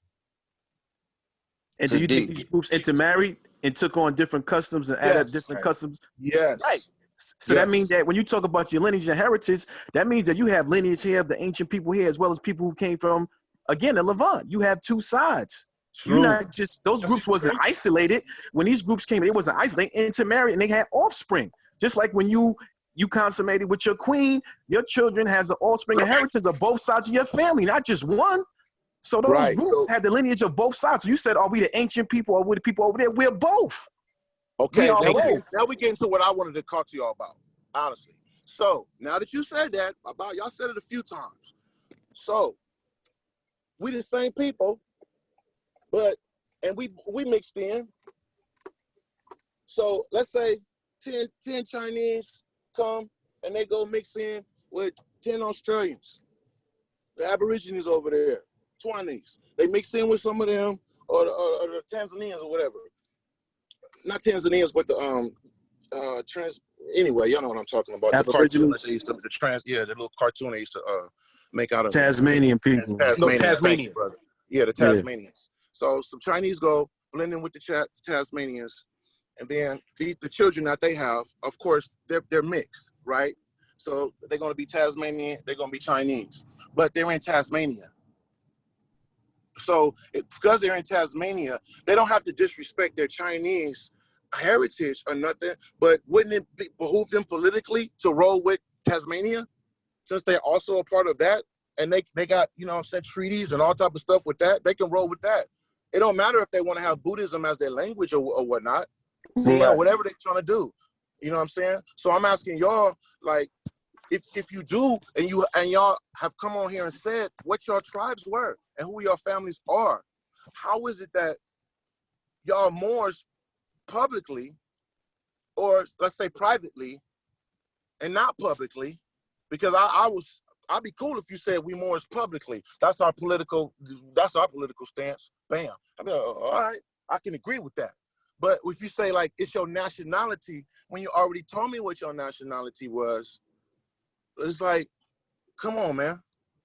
I think you're trying to make a. I'm not saying you're making this claim, but you're saying that we're denouncing one part of our lineage and only acknowledging the other. We acknowledge both the tribal lineage here in the Americas, as well as, you know, our Moorish coming from ancient Canaanite, ancient Phoenicia. We acknowledge all of that because we're original people, but we are admixture of different original peoples. You know, whether you're talking about before slavery, during the times we were subjugated, which happened to the so-called quote-unquote Black Indians here as well. You intermarry with who you intermarry with. So we're not denouncing any part of that history and lineage. We acknowledge all of that. That's why we have footage of us going to powwows and building with chiefs and bringing back that and keeping us all together under one unified umbrella. Yeah, we also can't let you slide on that. You kind of try to minimize, like it's like, okay, all right, fine, Canaanites was over here. You made a very hard argument. No, I didn't minimize that. No, you did. You said, well, if 10 Chinese go over to, 10, like as if that don't make the whole colony from Canaan just because you just but again, come over here, you're making an argument for us we never made. We didn't say that the entire heritage of the indigenous people was Canaanite. No. We never made that claim. But you did make the claim. You insinuated that it was like, you had like 10, maybe 100 Canaanites come over here at one time. That doesn't mean that they're Canaanites. That was kind of the argument. Yeah, that don't mean that the whole continent, North, South, Central America is Canaanites now. So that's why I want to allow the brother Sadiq. That's why I want to allow the brother Sadiq to edify you and show you just how significant the influence and impact of these Canaanites coming over here. And they didn't just come over here and mesh in and become a part of a tribe and didn't keep preserve their culture, or that the tribes here didn't adopt some of the cultures even before in BC times. So we're talking about thousands of years in history. Does that make them them? If they adopted culture, does that make them them? No, what does make them? No, but what does is the admixture, the mixing, that does make them them. Yes, that does. Not the adopting the culture. Like I said, you're trying to make them seem like they're homogeneous, like they didn't mix, like they didn't have. I would never say that. I would never say that. Well, you are your mother and your father. You got $5 mixed in with the Tasmanians. Well, let's not go everywhere. You understand. Wait. Let's not use an example, just like a Sheikh Tunde brought in, like your mother and father. You carry on characteristics. You may be closer to your father's side. You may be closer to your mother. But we're saying when the Canaanites came over here, yes, they came in. They mixed. We didn't say the whole continent. Everyone was a Canaanite. I don't know where in the prophet literature it doesn't say. Matter of fact, it doesn't say nowhere in the prophet literature that said all the Americans they all Canaanite. It's saying we came over here in different ways. And one of the ways that we build on is that we was Canaanite. Just like you said, yes, the Egyptians came over here. So-called the Ethiopians came over here. The Mali Empire came over here, and they brought their different cultures in it. And once you go in there and break it down or whatever, you see how probably tied this all back. Sadiq, get to the meat. I had a question for the brother. Just a quick question. Yeah, we see the screen. Okay. I have one question. For the brother. I want him to this, and this is just based on me. Just a quick question. Just a quick question for the brother. I want to ask the brother, what is the origin story of ancient people here, the indigenous people here? is there a geographic location? What is the origin story as far as how they, their creation of life? Like, because a lot of times it's told in somewhat of a allegorical way. It's told in the allegorical forms, all So I would like to ask the brother, what?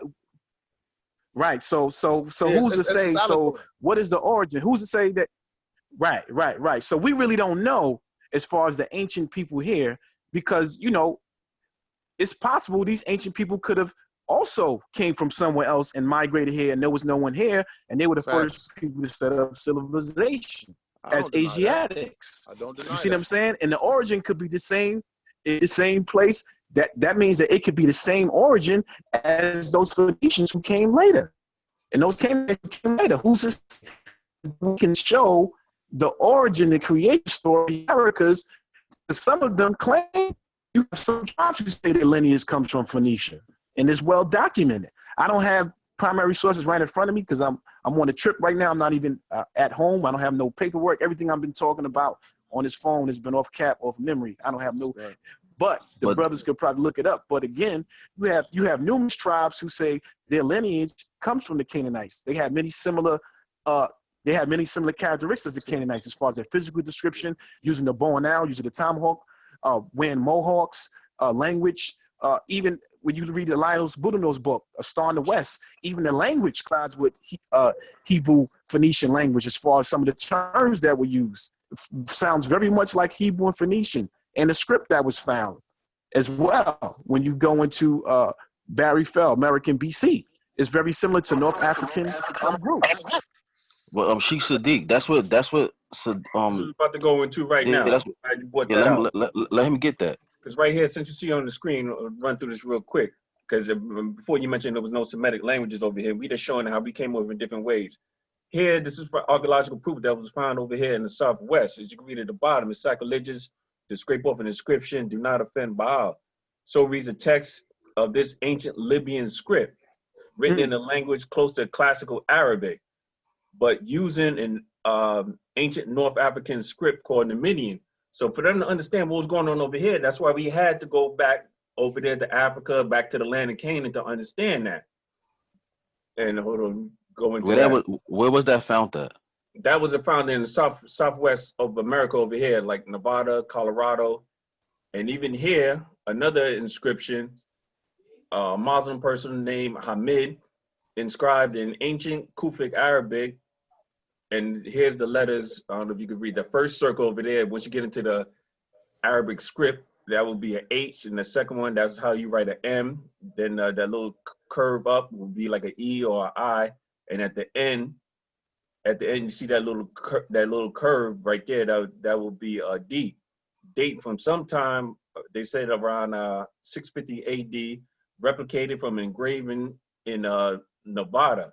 And of course, right there written in Hamid, which is Hamid, again showing how even Arabic was over here before Columbus, tying all this in. Hold on. And again, we found a more Libyan script, ancient Numidian script over here in the Americas. And again, all this, and just like what we was talking about, all this, to understand all this, it ties back to the Canaanites, which we know as the Phoenicians. So when we go into the Canaanites and Phoenicians, we go into it to make it understand, to make knowledge be born, like to understand what's going on over here as far as the archaeological things like that, you have to understand that. So when we bring out Canaanites, is again, we never said everybody was Canaanites. We just letting you know we came over here in waves, the Mali Empire Canaanites, and we all mixed and intermingled, and we brought our culture in, and we left archaeological proof showing that we've been here. And then even still, we look at the Pueblo Indians. Oh man, I can't find a picture right now. The Pueblo Indians of Southwest, the way that they design their houses and their housing structures is the same as in West Africa. You put a lot of their pictures together, you can't even tell them apart. Again, they're showing how we use a wave, and the Prophet Noble Drew Ali just reconnecting us to that. So, and of course, he says the Canaanites, but of course, the Prophet also talked about Islam, and we showing how Islam was over here before Columbus throughout the Americas. So I just want to make that point real quick. So let's not get stuck on everybody's Canaanite. We just showing that different cultures came over here and mixed and intermingled with those that was here, and That's what the prophet left that breadcrumb for us to reconnect ourselves to our past. With that, I say peace for right now. Because if you connect that with chapter 47, a person can say chapter 47 is Moorish law. This is what the prophet wrote, but it's no. And to put with the case may be, a person can make that claim. But any scientist, most geologists would tell you that one time all of these continents were connected. They were all, you had different catastrophic events that caused a place to separate and the continents drifted apart. But at one time, this is all one landmass. So if this is all one landmass, that means that all these people were connected at some point in time to a certain degree until the continents separated, and then that's when things changed. And then people had to travel again by being seafaring. Peace. I can add on.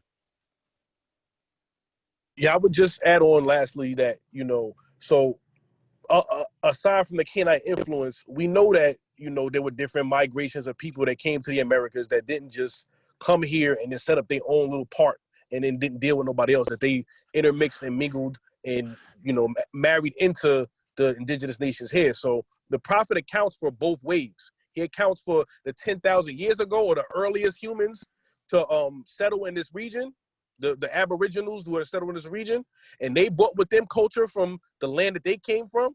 And then you have various different waves, across the Bering Strait. You have, from the Pacific, you have, various different, and you have the evidence here. You have more pyramids in the Americas than you have anywhere else on the planet. You have hieroglyphics. You have mummification. So you can't claim to be Native American, have these technologies and sciences and all this stuff, and the bloodline itself, and then trying to say at the same time trying to separate yourself from that. This is all a part of indigenous American culture. And it's a whole lot more to get to, but I don't want to make it just on our side. We want to afford the brother some time to respond, so we'll give him a good chunk of time to respond to the facts in the primary sources that we presented. Islam, my peoples too, from where I come from, they bloodline ties to Canaanites. You gotta explain who you are, though. Nobody know. Let them know where you're from. Oh yeah, our people are Garinagu people. That language alone is reference from Arabic, by way of the founder of the Mali Empire. And our peoples come from Honduras, but they are Garinagu by descent. And so you're for clarity, you're indigenous. Your people are indigenous to Honduras, not brought over here as slaves on slave ships. Yes. And you had a Mali Islamic influence that came to there. Yes. That's our whole Sunday point. That's the whole point we've been making all this time. What about the 10,000? What about the 10,000 years? So I had just explained that. I had said that there were different waves that came over here. So when you say the 10,000 years, they came over here. And you may even have earlier migrations than that. You know what I'm saying? But we're just going with the prophet's timeline of 10,000 years. These are Aboriginal people who settled in the Americas, but there were various different waves of people that came here and contributed to what we call indigenous culture, and contributed in terms of technologies, science, contributed in terms of language, contributed in terms of religion, culture, all these things that were brought from the East to the West. And so, and even some people from the West in Americas being the East from where they from. And so that was an admixture, and we are the product of that. And what you would refer to today in modern time as Moors. And that's the connection of the prophet. But I want to get specifically into the term Moor being used in the Americas as a self-identified term. So we're gonna give a quick example of this. This was something I wanted to share earlier. So y'all should be able to see my screen now. This is the Nanticoke Lenape Museum.org. Okay, this is ran by descendants of the Nanticoke and Lenape, the Nanticoke and Lenape Confederation to be specific, right? And they have here a timeline of historical highlights, a few highlights in the history of the interrelated Nanacoke and Lenape tribal communities of southern New Jersey and the Delmarva, which I believe is Delaware, right? So we look at the year. Don't want to go right to 1855. Is that the one I want to go to? Yeah, let's look at the year 1855. So in the year 1855, it says here, a Delaware court case identifies various Moore Nanacoke families. 1877, a school exclusively for Moore, Lenape and Nanacoke children is built at Moore's Corner, west of Chesholt and Kenton Road. A second school is also built later in Cheswood and a third at Fort Branch. The term Moore is used to refer to the Indian community of Cheswold and generally of Indians in each of the three communities. This is a uniform term. But let's see. So you're proving my point that they both the same. No. I know you're going there, but that's why we're gonna get this one specific thing. I'm looking for. Actually, no, the 1855. So where you were going there, right? Yeah. So in 1855, this particular court case, they were classifying them as Indian. This particular family, and they were in court. They weren't brought to court.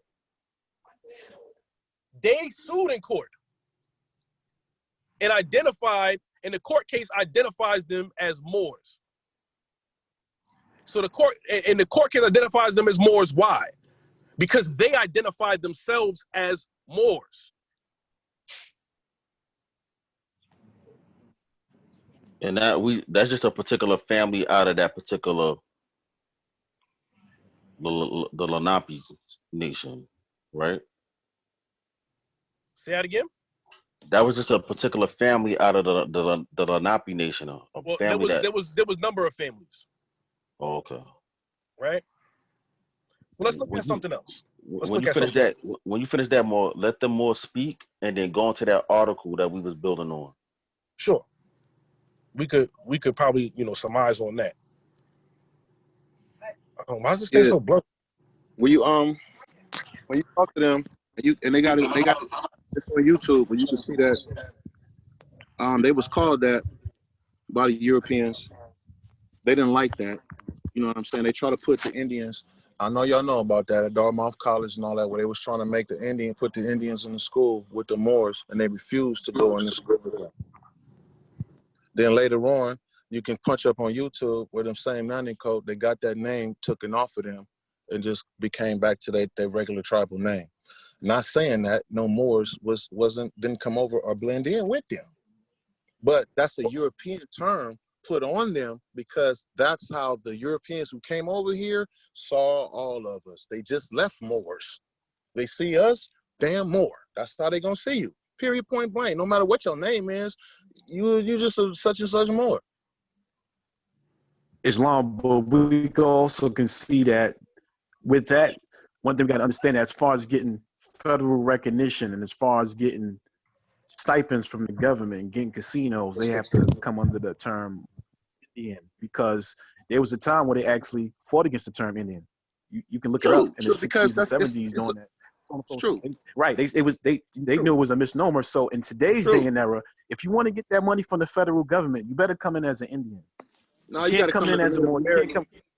You can't come in as Black, Negro, and colored. Native American is another term, but the bureau is called the Federal Bureau of Indian Affairs, and they're the ones who allocate those funds and give them the quote unquote money and get the casinos and so on and so forth. And a lot of those individuals, as much as certain Aboriginals don't want to connect to the Moorish side of brothers who come from North Africa, whatever, they admit their European side, they admit the Irish ancestry and all of that. And those individuals was paying to get on the Dawes Road to get money, to get land. You know what I'm saying? Yeah, we all know that's disgusting. You know what I'm saying? And that's why you see a lot of these $5 Indians on these tribes, on these federal lands and so on and so forth. So, that I just point that out to say that there's a lot of eugenics, identity, and self-hatred among our own people with that. They accept the European side, but they don't want to accept the darker side of things. But all Oh of these, yes, it's the huge. ones that are true, Mhm. the chief of the Shinnecock, they admit, they said the people that were here were dark copper hued people. They were not pale, stringy haired people. A lot of those individuals, they didn't even have straight hair. Short We hair.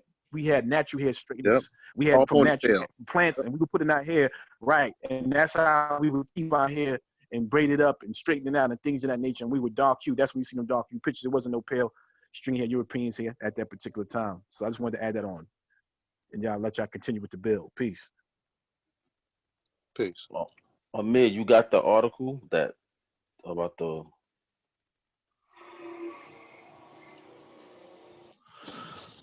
Caribbeans? Yeah, yeah, man. Let me your phone, Mike. Yeah, Well, we didn't hear you. I'm trying to find it now. Oh, okay. Yeah, brother. Brother Spirit Wolf, you could add on your part. Yeah, I'm trying to find some stuff right now. This stuff kind of fun. All we saying is that I'm trying to find some. I'm trying to learn how to share and stuff like that. all right, cool. All we saying is that the reason we came from the Levant area and then went into North Africa and we just want working our way to the Americas, we were just following the prophet's footsteps. That's why we started in the land of Canaan and try to show that as we agree that Canaan and Africa was the same, basically the same landmass, and we was just trying to show that the name Moor was not a Greco-Roman term, that it was from a Canaanite term, and we was working our way to like the Phoenicians coming over here and other West Africans amalgamating with indigenous people here, sharing with each other culture and becoming one people. And at us, we don't identify with just our indigenous side to America. We identify with our spiritual side of the world.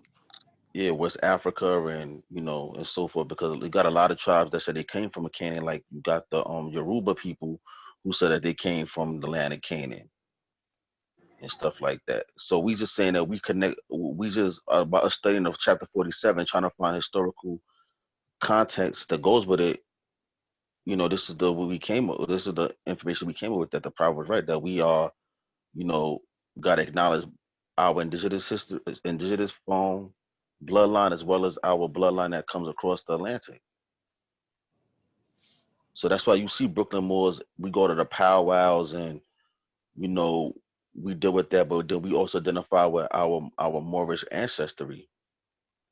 Because one of the things that Sheikh Tumde, he didn't bring it up, but,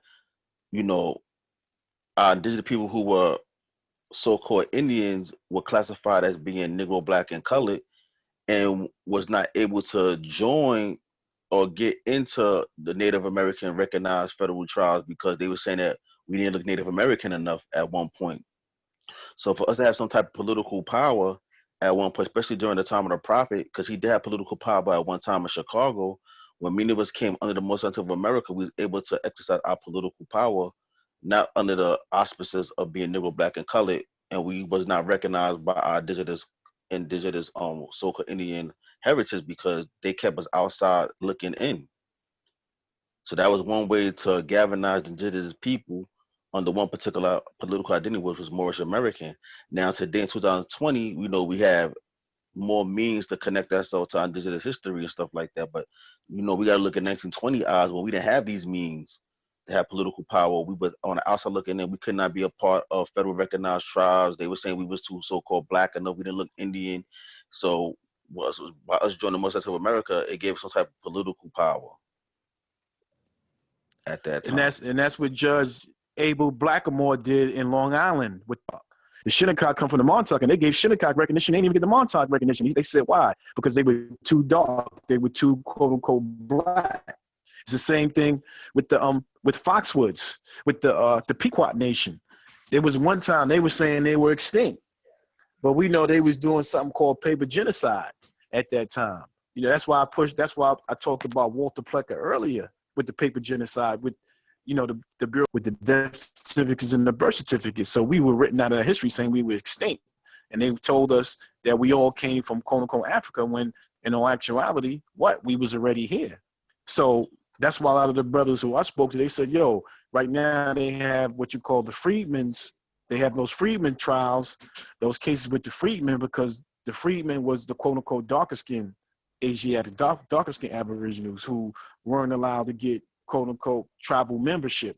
And a lot of them are fighting today to get the same benefits as those that are federally recognized. So it's like a catch-22 with that, because like the chief of the Shinnecock told me, he said, yo, by us getting federal recognition, we lose our sovereignty. So Yep. you have a choice between your sovereignty or getting that money from the federal government. Yeah, we're going through A lot that of them right. rather get the money from the federal government. We're going through that right now out here in California. Right, exactly. we bought our land, and so because we bought our land, and then we all have our paperwork, and we put our signs and stuff up there. And our head chief has been around doing this stuff for 20 plus years. They all all of the Plain Indians, they like his favorite token nigga or whatever you want to call it. They love this guy. You know what I'm saying? Right. And so he's just got that type of spirit. He's just a great guy. But the police, of course, they came over there. Then when they came, of course, the black coats come bum rushing in, and then they want to, they're gonna go through everything. And then they started Xing out certain people because my chief, he's also a band member like myself and stuff like that. And a lot of his European friends have been with him forever. All of the stuff, the journeys that he's been going on, they've been going on. They've been adopted in too. But once we started our stuff, they came in like, yo, they X'd all of them out. You know what I'm saying? Y'all can't have them. You know what I'm saying? I told them too, but I was coming from, of course, a more state of mind, but understanding how we used to live as people over here, and you come with us, you live with us, you do all that type of stuff, they will consider you one of us. I understood where he was coming from, but he had to cross them out as citizens and make them adopted members. And then I'm saying that to say also, then after that, now the BIA then came in. Now they come bum rushing in, and then they checking all type of stuff, and then now they like, the city gave us our own street. They give now they want to give us more land. Basically, they want us to go with them, in short. And that's how the stuff happens. You know what I'm saying? Right. Yeah, but so I'm gonna ask y'all, since you guys have indigenous records and stuff like that that you may have or have from your family and stuff like that, how come you don't actually do that same thing? Because me as a Grand Sheik, I was always trying to get land because I heard the statute and the body politic, right? And a lot of people wasn't understanding what a body politic was. And then according to the First Amendment, you already got a religious right to do this type of stuff. But when I did started finding my Indian ancestry and finding that stuff, and I started talking to all of the chiefs and started calling around trying to talk to all of the black chiefs like you guys was doing, I was getting dissed a lot because in my conversation I was referring to everything as Moors, and I kept calling them Moors. Like I was just getting checked. Chief Langley, all type of dudes were just going off on me, you know what I'm saying? So I had to learn how to respect people for what they say they were and who their family genealogy was, and just leave that at that, and don't assume because I believe we all Moors that they just Moors. You know what I'm saying? And so I had to learn that type of etiquette within talking to them. And so I'm saying that to say, when I started going into the trees and the peace and friendship treaties and looking at all of the Indian treaties, I found over 100 treaties way before the Peace and Friendship Treaty. And then when I observed the Peace and Friendship Treaty even more, because I was a paralegal, everybody knew that out here a long time ago, I started going into that a little more, and I was like, oh snap, this really didn't have nothing to do with no lands over here. It only had to do with the lands over, just us traveling over there and doing this, and, them traveling over there and not being able to get jacked by some of our cousins and stuff like that. You know what I'm saying? And so when I started looking at the actual lands and the longitude and latitudes that we was giving away as tribal people, I started saying, okay, according to the Prophet Noble Drew Ali, we had already been over here for over 10,000 years, but these families started broken down into these different tribes. I just look at tribes as families. I mean, I have 10 children. I have 8 sons. So if my sons, I have land here in California, I have land in North Carolina. So it's not that much of a land, but I'm just saying, say I had a bunch of land, right? And I'm leaving this land to my son. And then each one of these sons, they have their own specific section. And so when my sons have great grandchildren, they are like, they spread out so much even within their own, so to speak, tribe, right? Because each one of my sons, it would just be their children, and them claiming their right to that specific part of land with them being able to show who their grandpa was. Exactly. And so that really wouldn't take from them who they were like over Nah, 10,000 years ago, but it would just be who they have been since they've been here. Yeah. right. And I agree with you 100%. And I'm gonna say Yeah. something quick, and then I'm gonna let the Sheik, I'm gonna let the Grand Sheik. I know what he wanted to talk about, so okay. I'm a segue. So as far as you saying about the land, you're 100% correct. And as far as being quote unquote Indian, Native American, when you acquiring land, you know, it's like you said, it's being done through the Bureau of Indian Affairs. It's being done on the federal level. Mm-hmm. So from my perspective, dealing with that on the federal level, because like you stated, the Treaty of Peace and Friendship didn't assist quote unquote Black, Negro, and colors, people who are indigenous here to the Americas. It only assisted those individuals like Abdul Rahman, who knew he was a citizen of Morocco. He was a prince of Morocco. So it wouldn't really benefit us. We can use it as a historical lesson, a point of reference, but we really can't use the Treaty of Peace and Friendship. Like you said, there were other treaties that were here. So with that being said, right. So from my perspective, we deal with, you know what I'm saying, Abraham Lincoln's executive will, the 4 proclamations. And one of the and then when you go into the proclamations, even before I get to the proclamations, Abraham Lincoln met with the chief of the head of the Cherokee Nation at that time. He was amalgamated, he was mixed. But his whole point to the chief was that you have to allow these individuals who are quote unquote Black, Negro, and colored to be members of the tribe. They're just as much as, you know what I'm saying, a citizen or a member of the tribe as the amalgamated ones. This is a meaning that Lincoln had with them. And to facilitate this, he has something called the Freedmen's Bureau. The Freedmen's Bureau was going to facilitate the freedmen being members of the tribe, getting the same equal rights and amenities as the other individuals, as well as give us free education and a freedmen's bank with millions of dollars in it. With that came the us being able to acquire land along the 3630 latitude and longitude.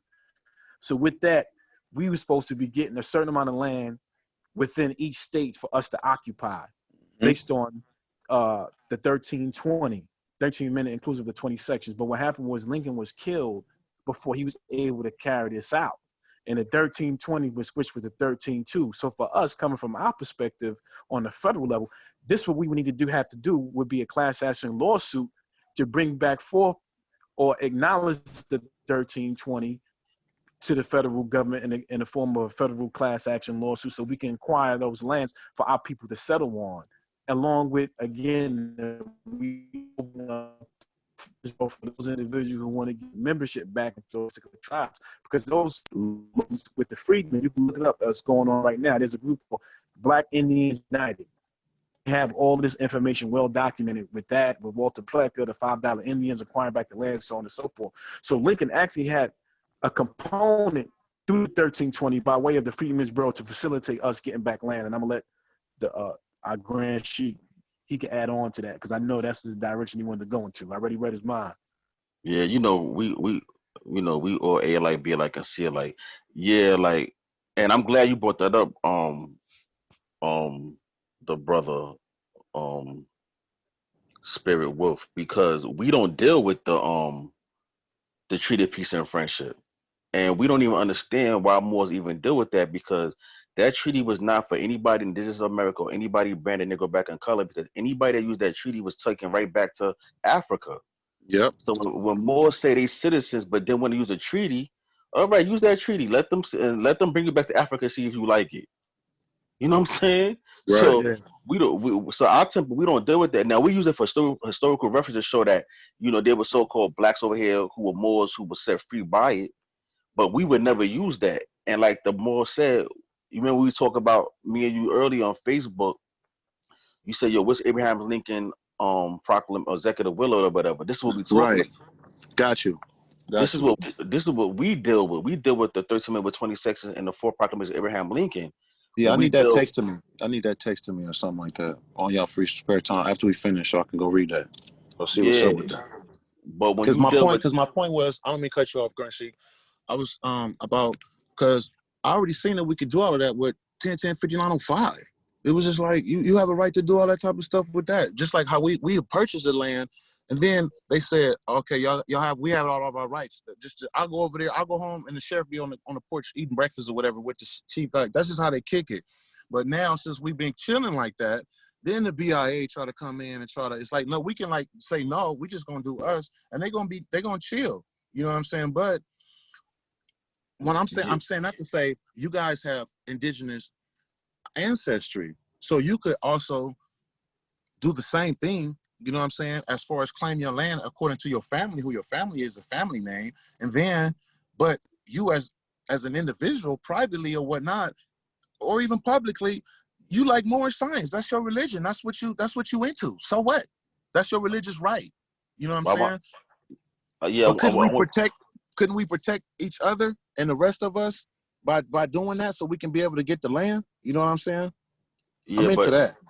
Yeah, if you did the knowledge to what Sheikh Sadat Ra'el was saying, how, you know, with the Freeman's Bureau and how we supposed to have been given a lot of land and stuff like that. When you deal with the Proclamation of Abraham Lincoln, the 1326 and the executive order, that we put to be given territory between the 36-30 between the Allegheny and Rocky Mountains. We put yeah, got you. I got you. We're gonna get that. Let's get that land. Got it. We put to have been compensated for being held as slaves, and then put to be made citizens. So that's why our particular time, we don't deal with the Treaty of Peace and Friendship, because that wasn't for us, those who were branded Negro, black, and color, and those who were outside of federal recognized tribes. Now, Sheikh Amir, can you go into more detail on the law? Yeah, I was waiting for you to call my name, man.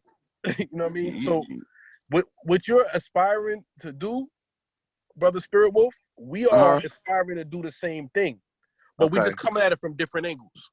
And we've considered that angle. And the reason why we don't go with the indigenous angle is this. When you accept Indian, it's like accepting a brand Negro, black, color. And when someone names you, when a name is placed upon you, that's a sign of some type of ownership. And within the constitutional construct, you know, we would be under the 14th Amendment. Sheik, you know you don't have to do that though, right? I'm gonna cut you off. You know you don't have to do that. You should never do that. You will always go to the. I think that. Damn, I'm trying. I wanted you to finish your thought, but I want to just let you know that. I think our ancestors were a little bit intelligent enough to know, kind of like commercial and private law, to where they said, no, don't call us that. Call us Cherokee. Don't call us Salgi. You speak English, right? You don't speak our language. Put that in English. And then, say that Indian thing that you say. Yeah, put that down. Because they never really put the actual name of the people down, right? So they put their name, their misnomer that they wanted to call the people, Mohawk. My family not named Mohawk. We're not Mohawks. You understand what I'm saying? My Tuscarora people, we're not Tuscaroras, we're Scarore. And that's how our family is incorporated. And so that's how you can separate yourselves from them, like we did out here. I'm just saying they will come, but you can be separated at the same time. Go ahead, finish your thought, Sheik. Right. So in line with that, right? Mm-hmm. When we're dealing with the term Indian, right? Mm-hmm. So with the Catholic Bulla, right? I think it was the Intercartera Bulla or something like that. Mm-hmm. Indian was declared in law, right? Even if it's a theological law, this was a law that they Los Indios, yes. That they were heathens, that they were savages. Yeah. They gave the name to you, and then they defined the name. And so when you allow them to use that name, because see, when you read a treaty of peace and friendship, it don't say more in the Arabic. It says Muslim. Yeah. But in the English translation, but see, the term more, after we went through all of this, whatever, the term more will be acceptable to the Muslims. When they're speaking English, they don't have a problem. This is who we are. See, so this was a self-identified term in that treaty. The treaties between the Indians were broken, all of them. Why? Yeah. Because they were identified as something inferior, lesser, godless heathens. And this is why we don't allow the brands Negro, black, and color. We won't accept the brand Indian neither. We are Moors. So getting to the land. The policies of Abraham Lincoln facilitate us, not just for us to get land, but for us to get compensation, money. We were supposed to get paid on top of land. And we were supposed to be made true citizens, not under the 14th Amendment. That wasn't the law that was passed during the time of Abraham Lincoln. That's why they killed him, because they didn't want to have to fulfill what the law that was passed, that was made permanent parts of the Constitution, required them to do. And so we were to not only be able to colonize within those 22 states between the Rocky and the Alleghenies within the interior of America, which Abraham Lincoln referred to as the Egypt of the West, the great Egypt of the West. We also were supposed to be able to colonize anywhere along the 3630 parallel. They're supposed to act as liaisons to governments along that 3630 parallel latitude lines within that geographical region to colonize us. But that was never done. And so this law but still remains permanent parts of the Constitution today. And then, if that's not even enough, the prophet covered on another end. He made us a nation, right? He made us a government. And what law did he use? He used the Religious Corporation Act. And under the Religious Corporation Act, it allowed us to be a theocracy, a religious government. So when we buy land, like how it says in the Constitution, Indian non-taxed, our land is not taxable. So what does that mean? When you have land that's not taxed, you can just pass it on perpetually. The government can't come back and seize it later because you didn't pay your taxes. It becomes that deed now is a title, because they can never seize it to you. So the religious aspect was used by the Prophet Noble Ali because A, the First Amendment, B, because of Islam's huge influence in America, and it being a divine creed of our ancestors on both sides of the Atlantic. See, we look at the Atlantic Ocean as a cosmic mirror. What you see on one side, you see on the other. You see the same architecture on one side that you see on the other. You see the same technologies on one side and the other. You see the same types of artifacts on one side and the other. It's a cosmic mirror.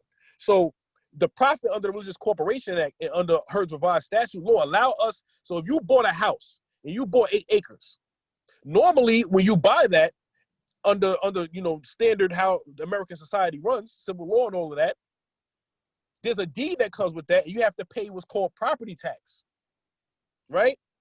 And then you have the 501c3s, who are not governments or nations, but non-for-profit organizations who don't pay taxes, but they have restrictions placed upon them based on that status of things that they cannot engage in. They can't engage in nothing political. They can't influence no elections, right? They can't support no candidates for office. They can't do anything politically for the people. But under the Religious Corporation Act, you are able to do those things because you're not under a 501c3. So you're able to pick a specific candidate in office, and the Prophet did that with Oscar the Priest.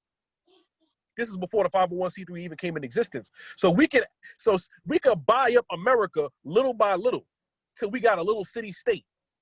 And from there, we can keep branching out, and they can never tax nothing that we buy. So we buy, a lot that has, 85 units. They can't tax it. We want to turn that into a hospital or university. There's nothing they can do to it. It has no burden on it based on the laws that the Prophet Noble Drew Ali incorporated under. And so on the constitutional side, we're owed, and on the side that we're on now, we can actually be proactive, buy land under the Prophet's organization, under his original structure, not under the 501c3, and then keep that land and pass it on from generation to generation. On their side, all they're going to see is it's owned by the Moorish Science of America. But on our side, we govern it ourselves. We're going to issue contracts.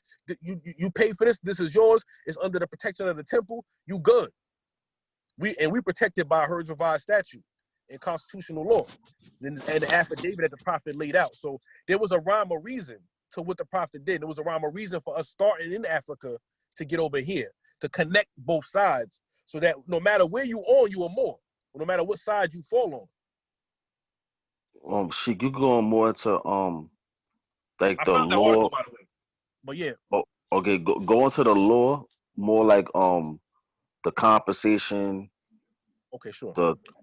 And then go into that article, and then Okay. then we can have Brother Spirit add on. Okay, sure. So, during the time of President Abraham Lincoln, in his first year in office, the Civil War broke out. And when the Civil War broke out, the country schismed into two sections, right? They're divided along what they call the Mason-Dixon line. And during this time, President Abraham Lincoln issued proclamations. And those proclamations held the force of law because of Article 4, Section 4 of the Constitution that gives the executive office the power to make law, which it typically doesn't have in times of domestic violence. And because the country, domestic meaning violence at home, and because the country was having a civil war, that's specifically what that clause was, and the Supreme Court interpreted it as such on December 15th, 1862, by 78 yeas to 52 nays, that the president's proclamations had the force of law.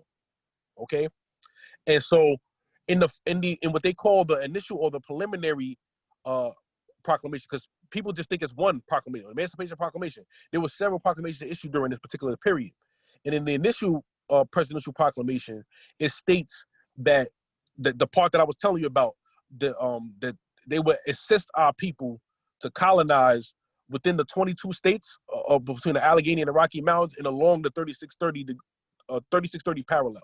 So I believe that was September 22nd, 1862, the preliminary Emancipation Proclamation. And then subsequently after that, in the second annual message, the president proposed what they call compensated emancipation. And that compensated emancipation was fulfilled within the 13th Amendment with 20 sections, but I'll explain what that is.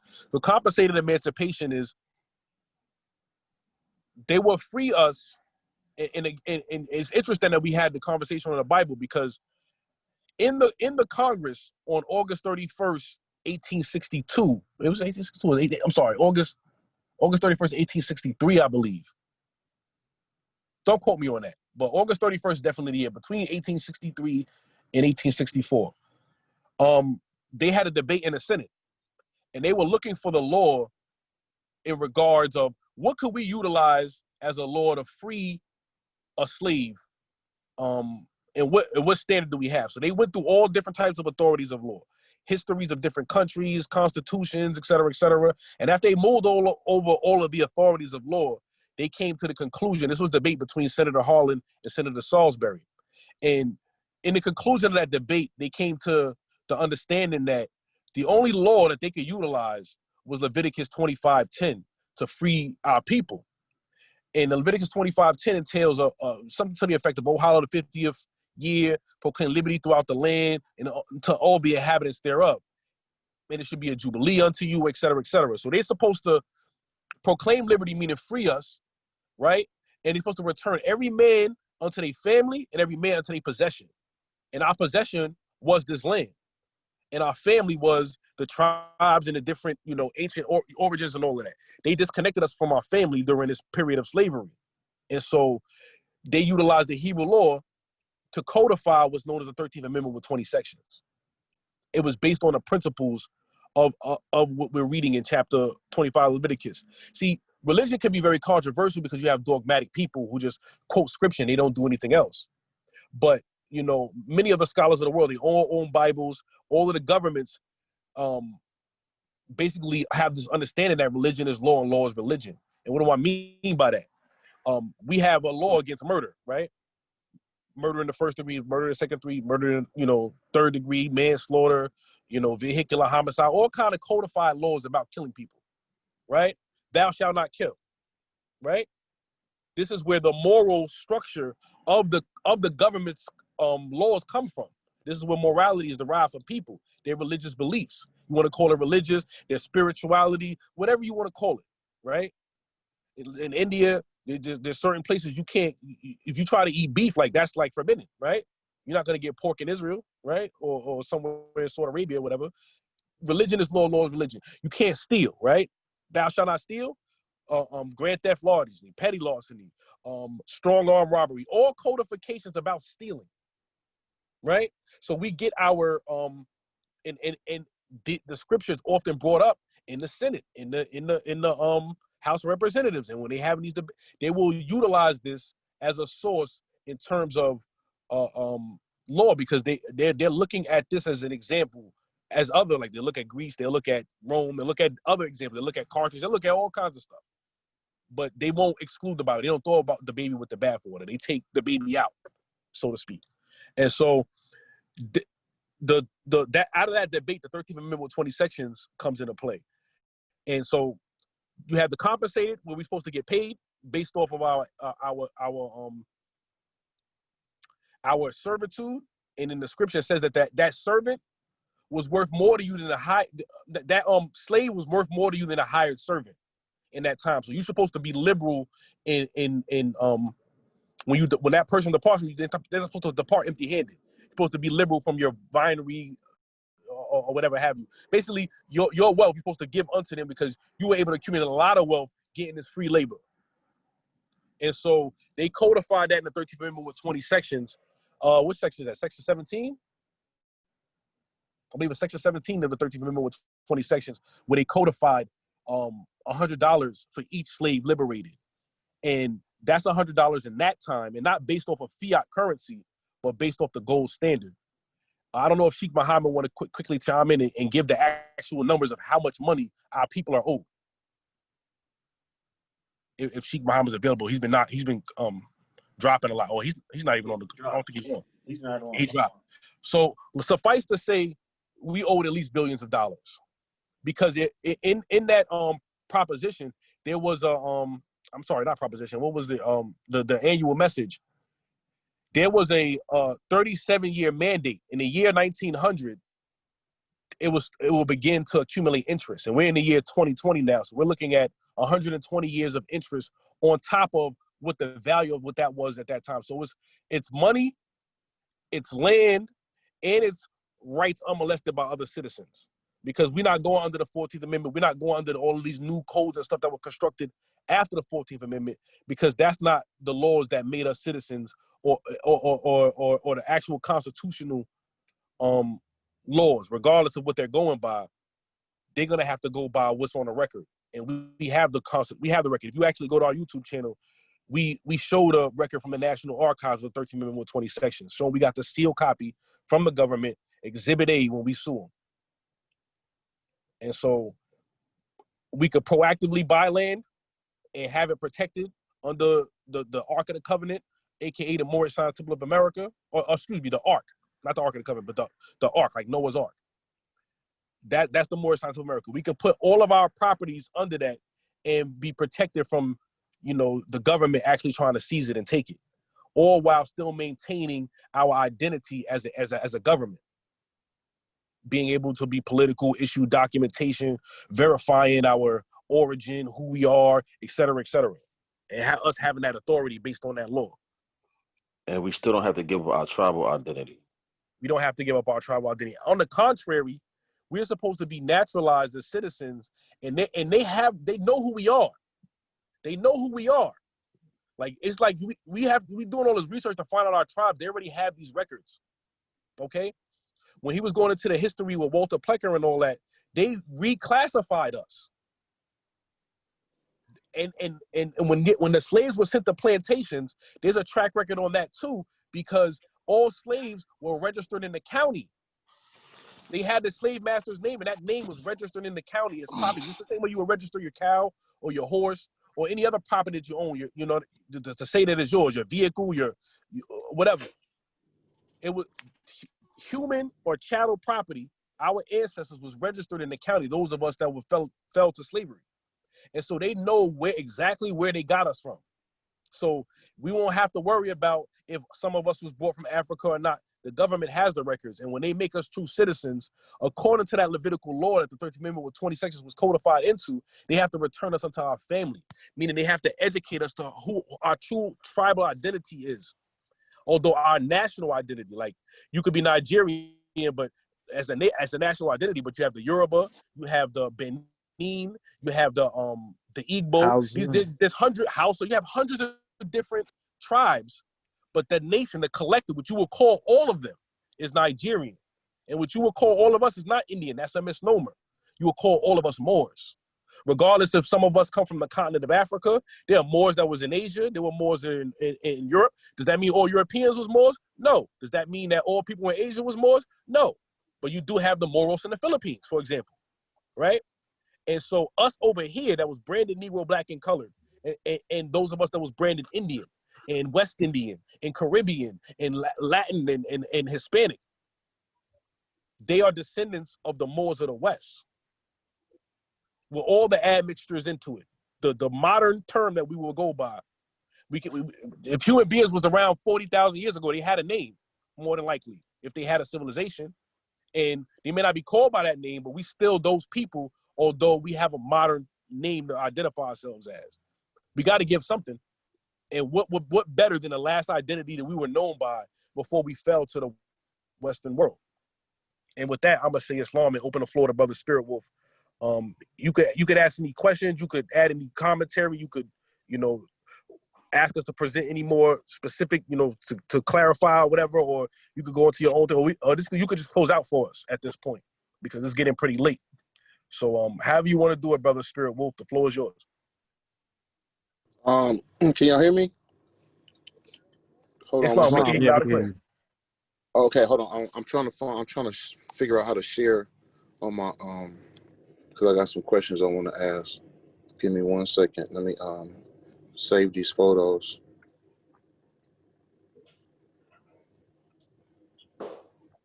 So I can try to bring just a couple of these up right fast so we can go so you can explain this to me.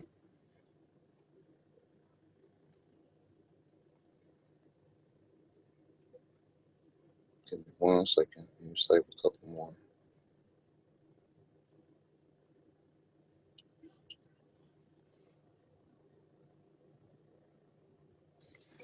I think that should be cool. Okay, how do I let me go back.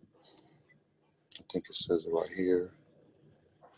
Go down here and push share content, photos. Okay. Can y'all you gotta click start on it. Oh, and okay. you do like a 3-second countdown, and then it will show on our. Okay. Let me see if I can do this one first. Be very mindful that it's being recorded, so you want to whatever it is. You don't want anything else in the background that might be private or personal. Oh no, I don't. There ain't nothing in here. Should I push done? Do I push this one and then push done? How do I do this? Because it's showing if it says done, I don't know which platform you on with the Zoom, if you're on a computer or whatever device, but if it says start or done. I'm on an iPhone.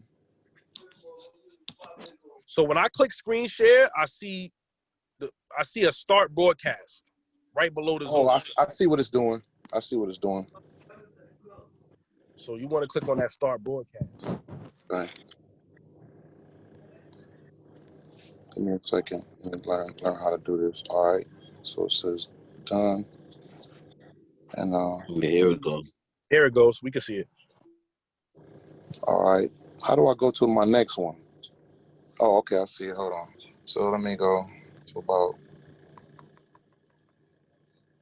This is all. I just put up like 11 of these mugs. Oh, okay. There they go. Yeah, sometimes if you go to the right or left, a little arrow will pop Right. up. Okay. Give me a second. Let me find. Okay. So I guess I'll start on this side. It says, okay, Chesterfield County, Virginia, Order 1767-1781, 6 April 1770, on motion of Sybil, an Indian woman held in slavery by Joseph Ashbrook, have leave to prosecute for her freedom in formal papyrus.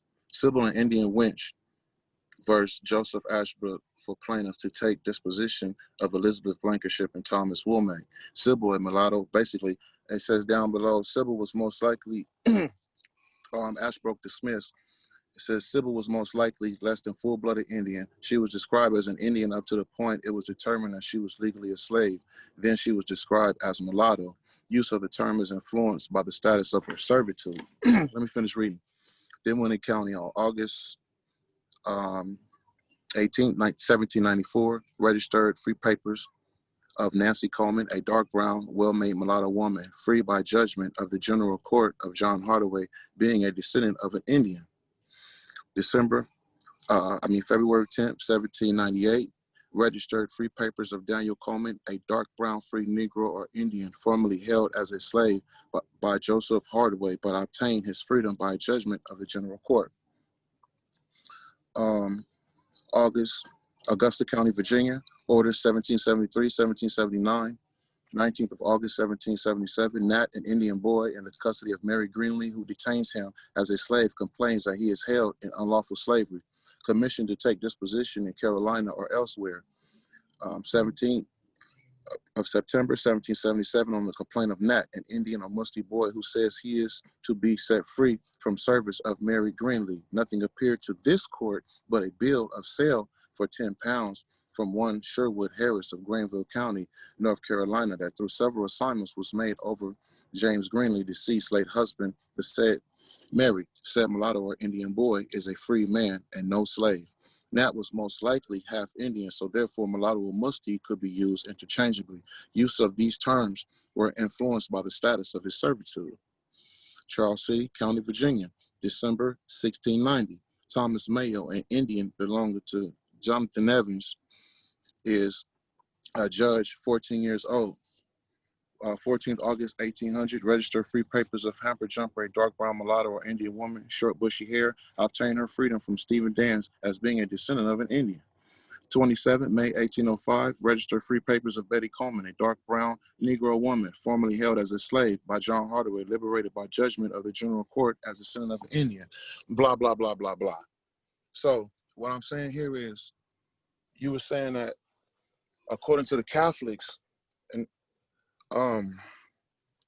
diocese, that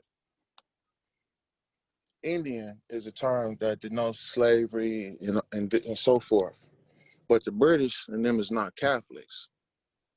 So, hey, maybe they use the same term, whatever, but in law, in the law of court, if you could prove that your family was Indian in the 1600s, the 1700s, the 1800s, you had so-called Europeans or so-called white people that came to court on behalf of these people. They had attorneys speak up for them, all type of stuff. So I'm saying, what would be the purpose of trying to say I'm a Moor if I can just say I'm Indian and show my tribe, and I don't have no problem with none of these courts, and everything is just that? Right. Well, it wouldn't be that you wouldn't have any problem with these courts.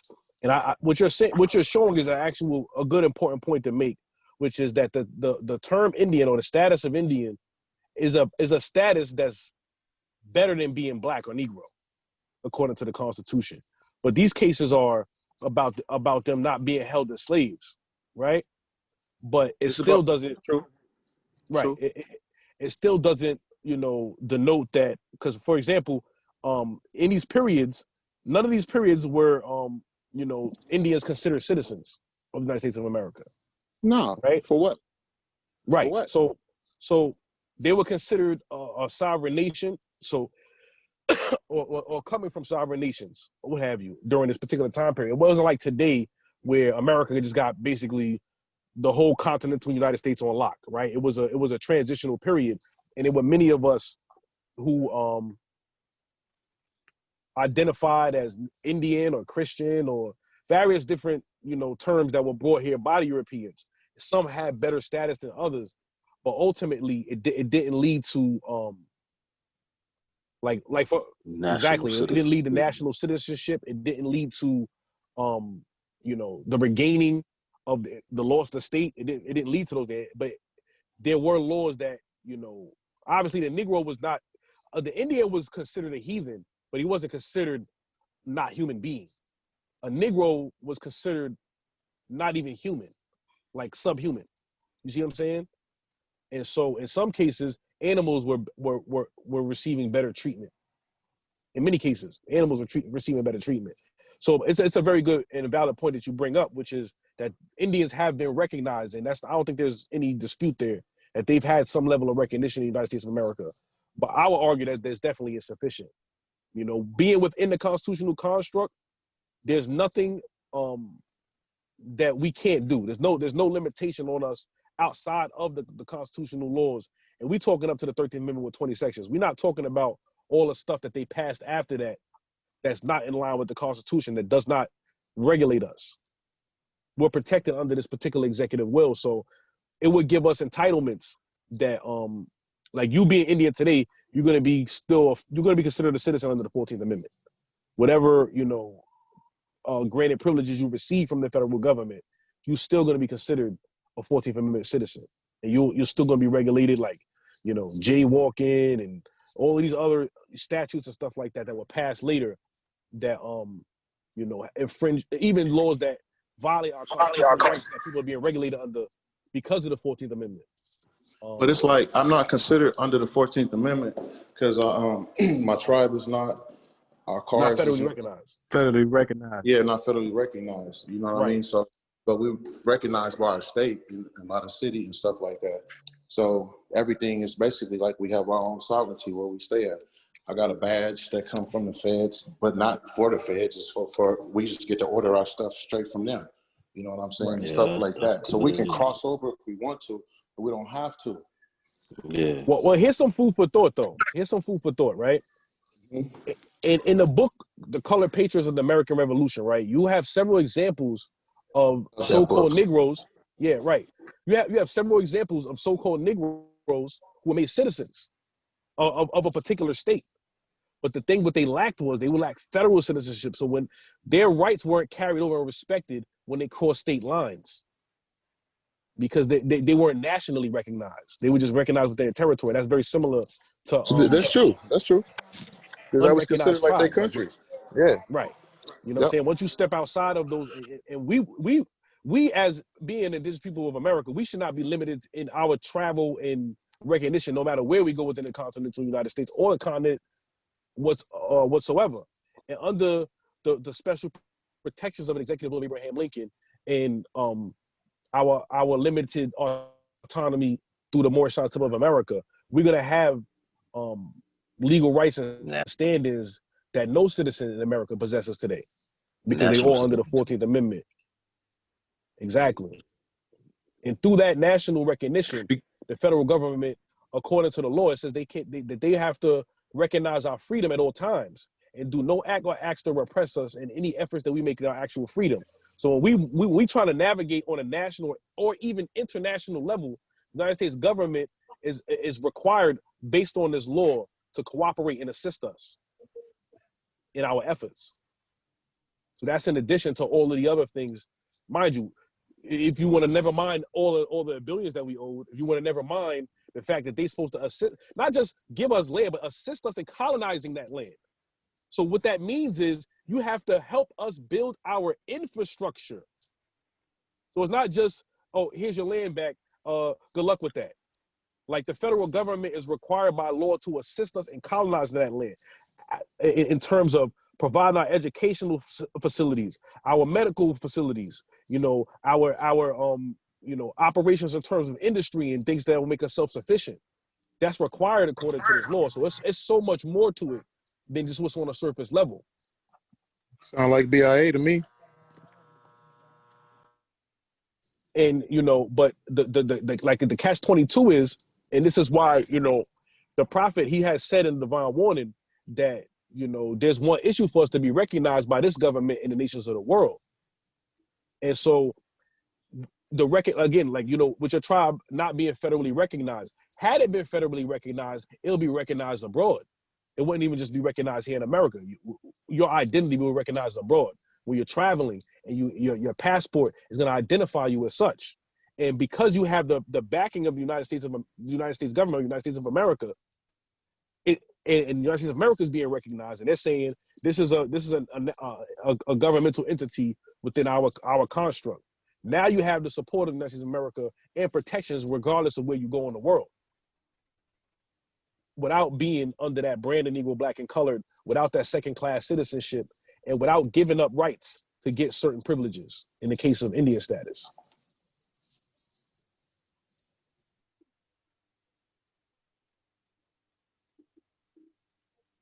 Does anybody have anything else further to add, or Yeah, this was a beautiful build. Very. It was a good build. Yeah, I would just like to say that one thing,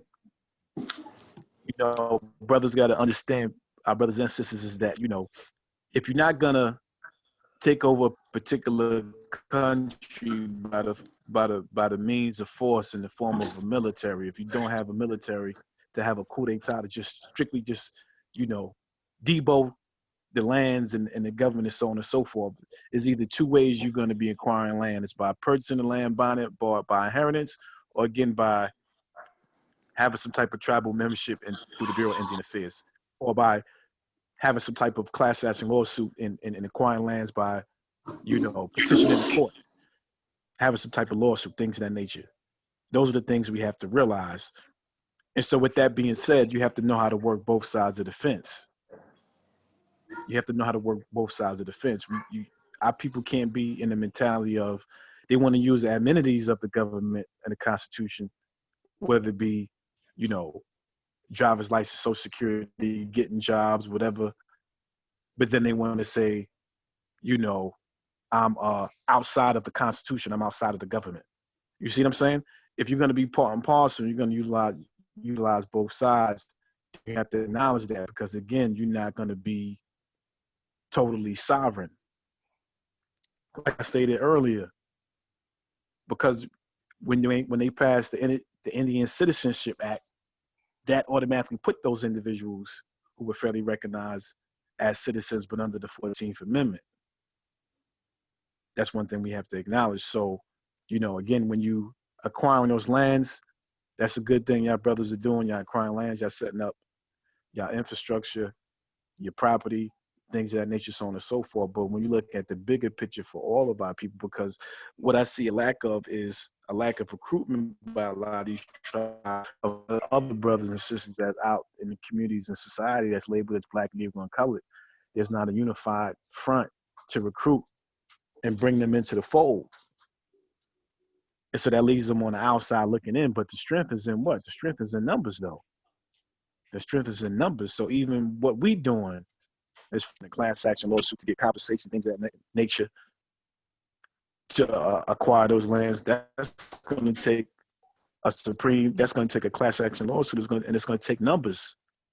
It's going to take numbers of our people who may not be aware of it, but got to get an understanding and be educated by it to have that type of legislation reinstated. So these are the things that this is why we reach out to to other brothers from other walks of life to come in and be part of the whole, be part of the whole campaign, so to speak. With that, I'm in my bill, my add-on with that. Yeah, peace. We're gonna end this, close out. It was a good bill. He's going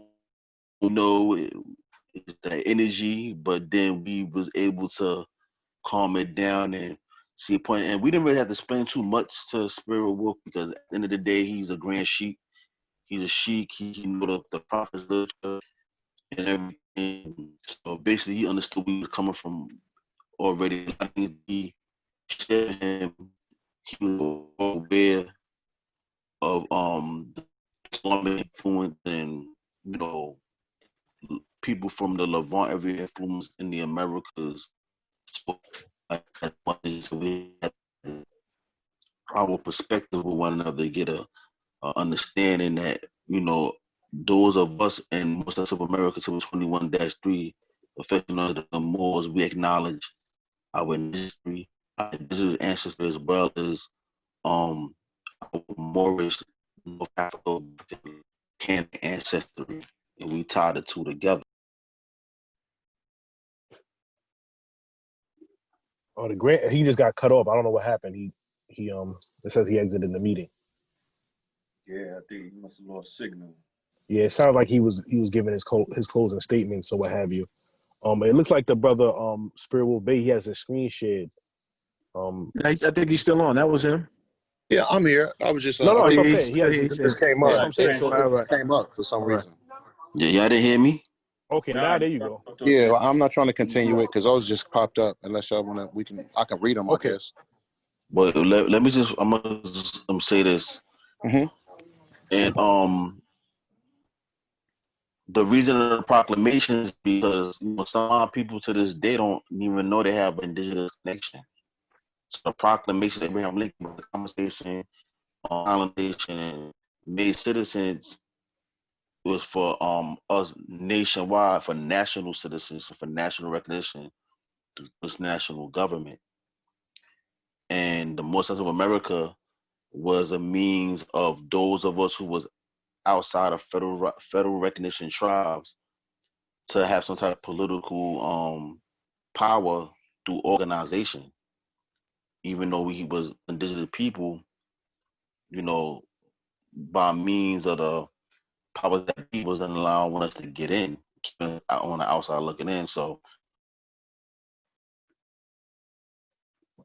and a lot of other, no disrespect to other lineages of Moorish Science Temples of America, I think the brother Spirit Wolf, he could definitely see that we don't teach how the other MSTFAs teach, because they strictly stick to the doctrine. We stick to the doctrine as the blueprint and foundation, but we're able to cross-reference and show the historical references, the biblical references, all of that. We bring it all together, because a lot of Moorish Science temples don't even deal with the indigenous side. They don't teach that at all. They really, some of them really don't even know to keep it a buck with you, to keep it 100 with you. So I just would like to hear from him if he sees that from our perspective, the angle that we coming from, he has a little bit of understanding to see that we're not coming from the dogmatic, just coming from a dogmatic religious standpoint.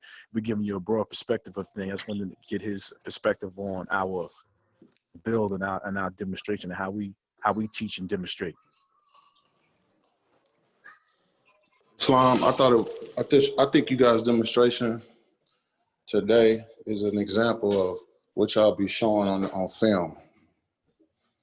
So your public is also the same way that y'all demonstrate in private. I would say that you guys are true sheiks. I would say that you guys are adept. I would say that you guys have a broad understanding and a great sense of communication, good patience. I would say y'all represent my good brother Prather Ill very well, and the good brother Dingle, German Bay, and all of them. Do y'all even live in DC? Nah, we in New York. Brooklyn Moors, right? Yeah, we so, Brooklyn Moors. Yeah. Y'all demonstrating, man. Y'all made a stance, and I messed with y'all as much as I could, but y'all pretty firm and stern, and I like it. Yeah, we definitely feeling your energy. Y'all gave me confidence. Y'all give me more confidence, because I don't mean to cut you off, Sheik. I didn't like the stuff that the Indian community thought they was just gonna be jumping on the Moorish head like that. I don't like that. You know what I'm saying? Because I know I got proof for certain things, but I would still had to check them out too. You know what I'm saying? Because I got stuff for Moors being over here too, and antiquity with fezzes and turbans on. Same sculptures that they got everybody else, they got it them. I put them up on my thing. A lot of people don't see that stuff, but I got all these books. Saw it. No, we you know what I'm saying? So I ain't gonna never go that far. You know what I'm saying? To where I just deny facts and truth. It's like, we're not gonna play that game. I don't do that. That's why I was saying a lot of things we was explaining. I saw your page. I already know you already. So it was like, you know what I'm saying? We gotta really explain. So like I said, you already know the science already. We just giving you our perspective. We're not denying our indigenous ancestry, our history, and that we one family, and we appreciate you. You stand firm too. You could tell you definitely an alpha male. You wasn't backing down to the Brooklyn Moors. You know what I'm saying? So we like that energy. We appreciate you, brother Spirit. We appreciate your energy, man. What you brought, man. You gave us a lot of good information, and we definitely appreciate the build, because that's what it is, a build. We trying to bring the brothers together, man, not divide us, man. So anyway, that's what I want to do. Come together, do something, whatever. I know you on the other side of things. You on the West Coast or whatever, but we can still build, man. So we definitely appreciate your time, man. We're gonna label this Brother Spirit Wolf build with the Brooklyn Moors. So that's gonna be the name of this title of this demonstration. That's what I'm called, Brother Spirit Wolf build with the Brooklyn Moors. Another thing that y'all did, which was awesome, which I found about a month ago, and I was just going bananas because I've been looking for it like crazy. The Frederick Douglass family papers that proved that he was Indian. Right, yeah. I was looking for that like crazy. I was like, I'm trying to tell you, I've seen it. You know what I'm saying? Because y'all had a whole, dissertation on that mud. But I was messing with Dr. Umar, and I was like, bro, how was you so Pan-Africanist when they're claiming Frederick Douglass, when Betsy they say is basically full, and Bailey is, I mean, his grandpa Isaac is basically half. Right. So they're claiming half Negro, which we can dispute on the Negro part, but let's say it was Negro and African, and then, but Bessie was both Indian.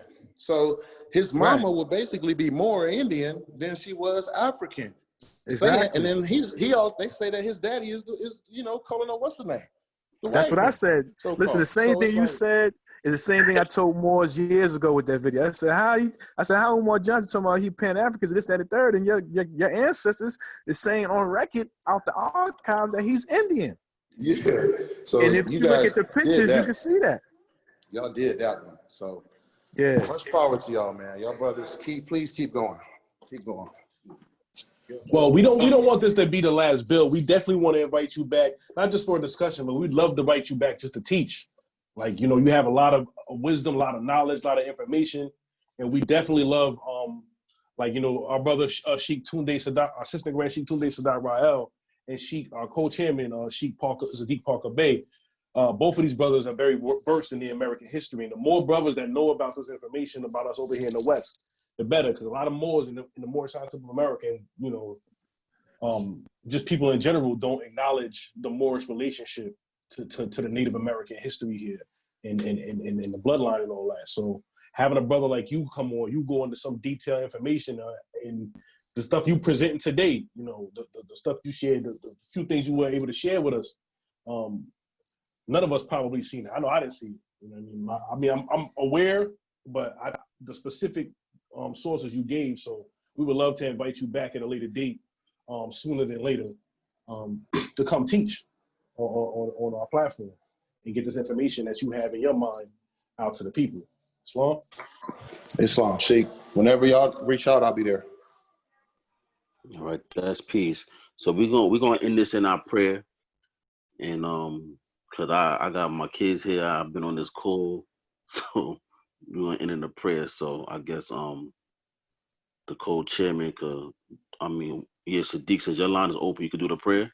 Islam. As we know, face the east, feet at a 45-degree angle, hands in the air, 5 on the left, 2 on the right, and repeat after me. Allah, Father of the universe, Father of love, truth, peace, freedom, and justice. Allah is my protector, my guide, and my salvation, by night and by day, through his holy prophet, Drew Ali. Amen. Go in peace, Moors. Great bill. Appreciate it. All right, peace. Go in peace, brothers and sisters. Be safe, everyone. Peace. Peace. All right, Peace. All right, peace. Peace. Peace.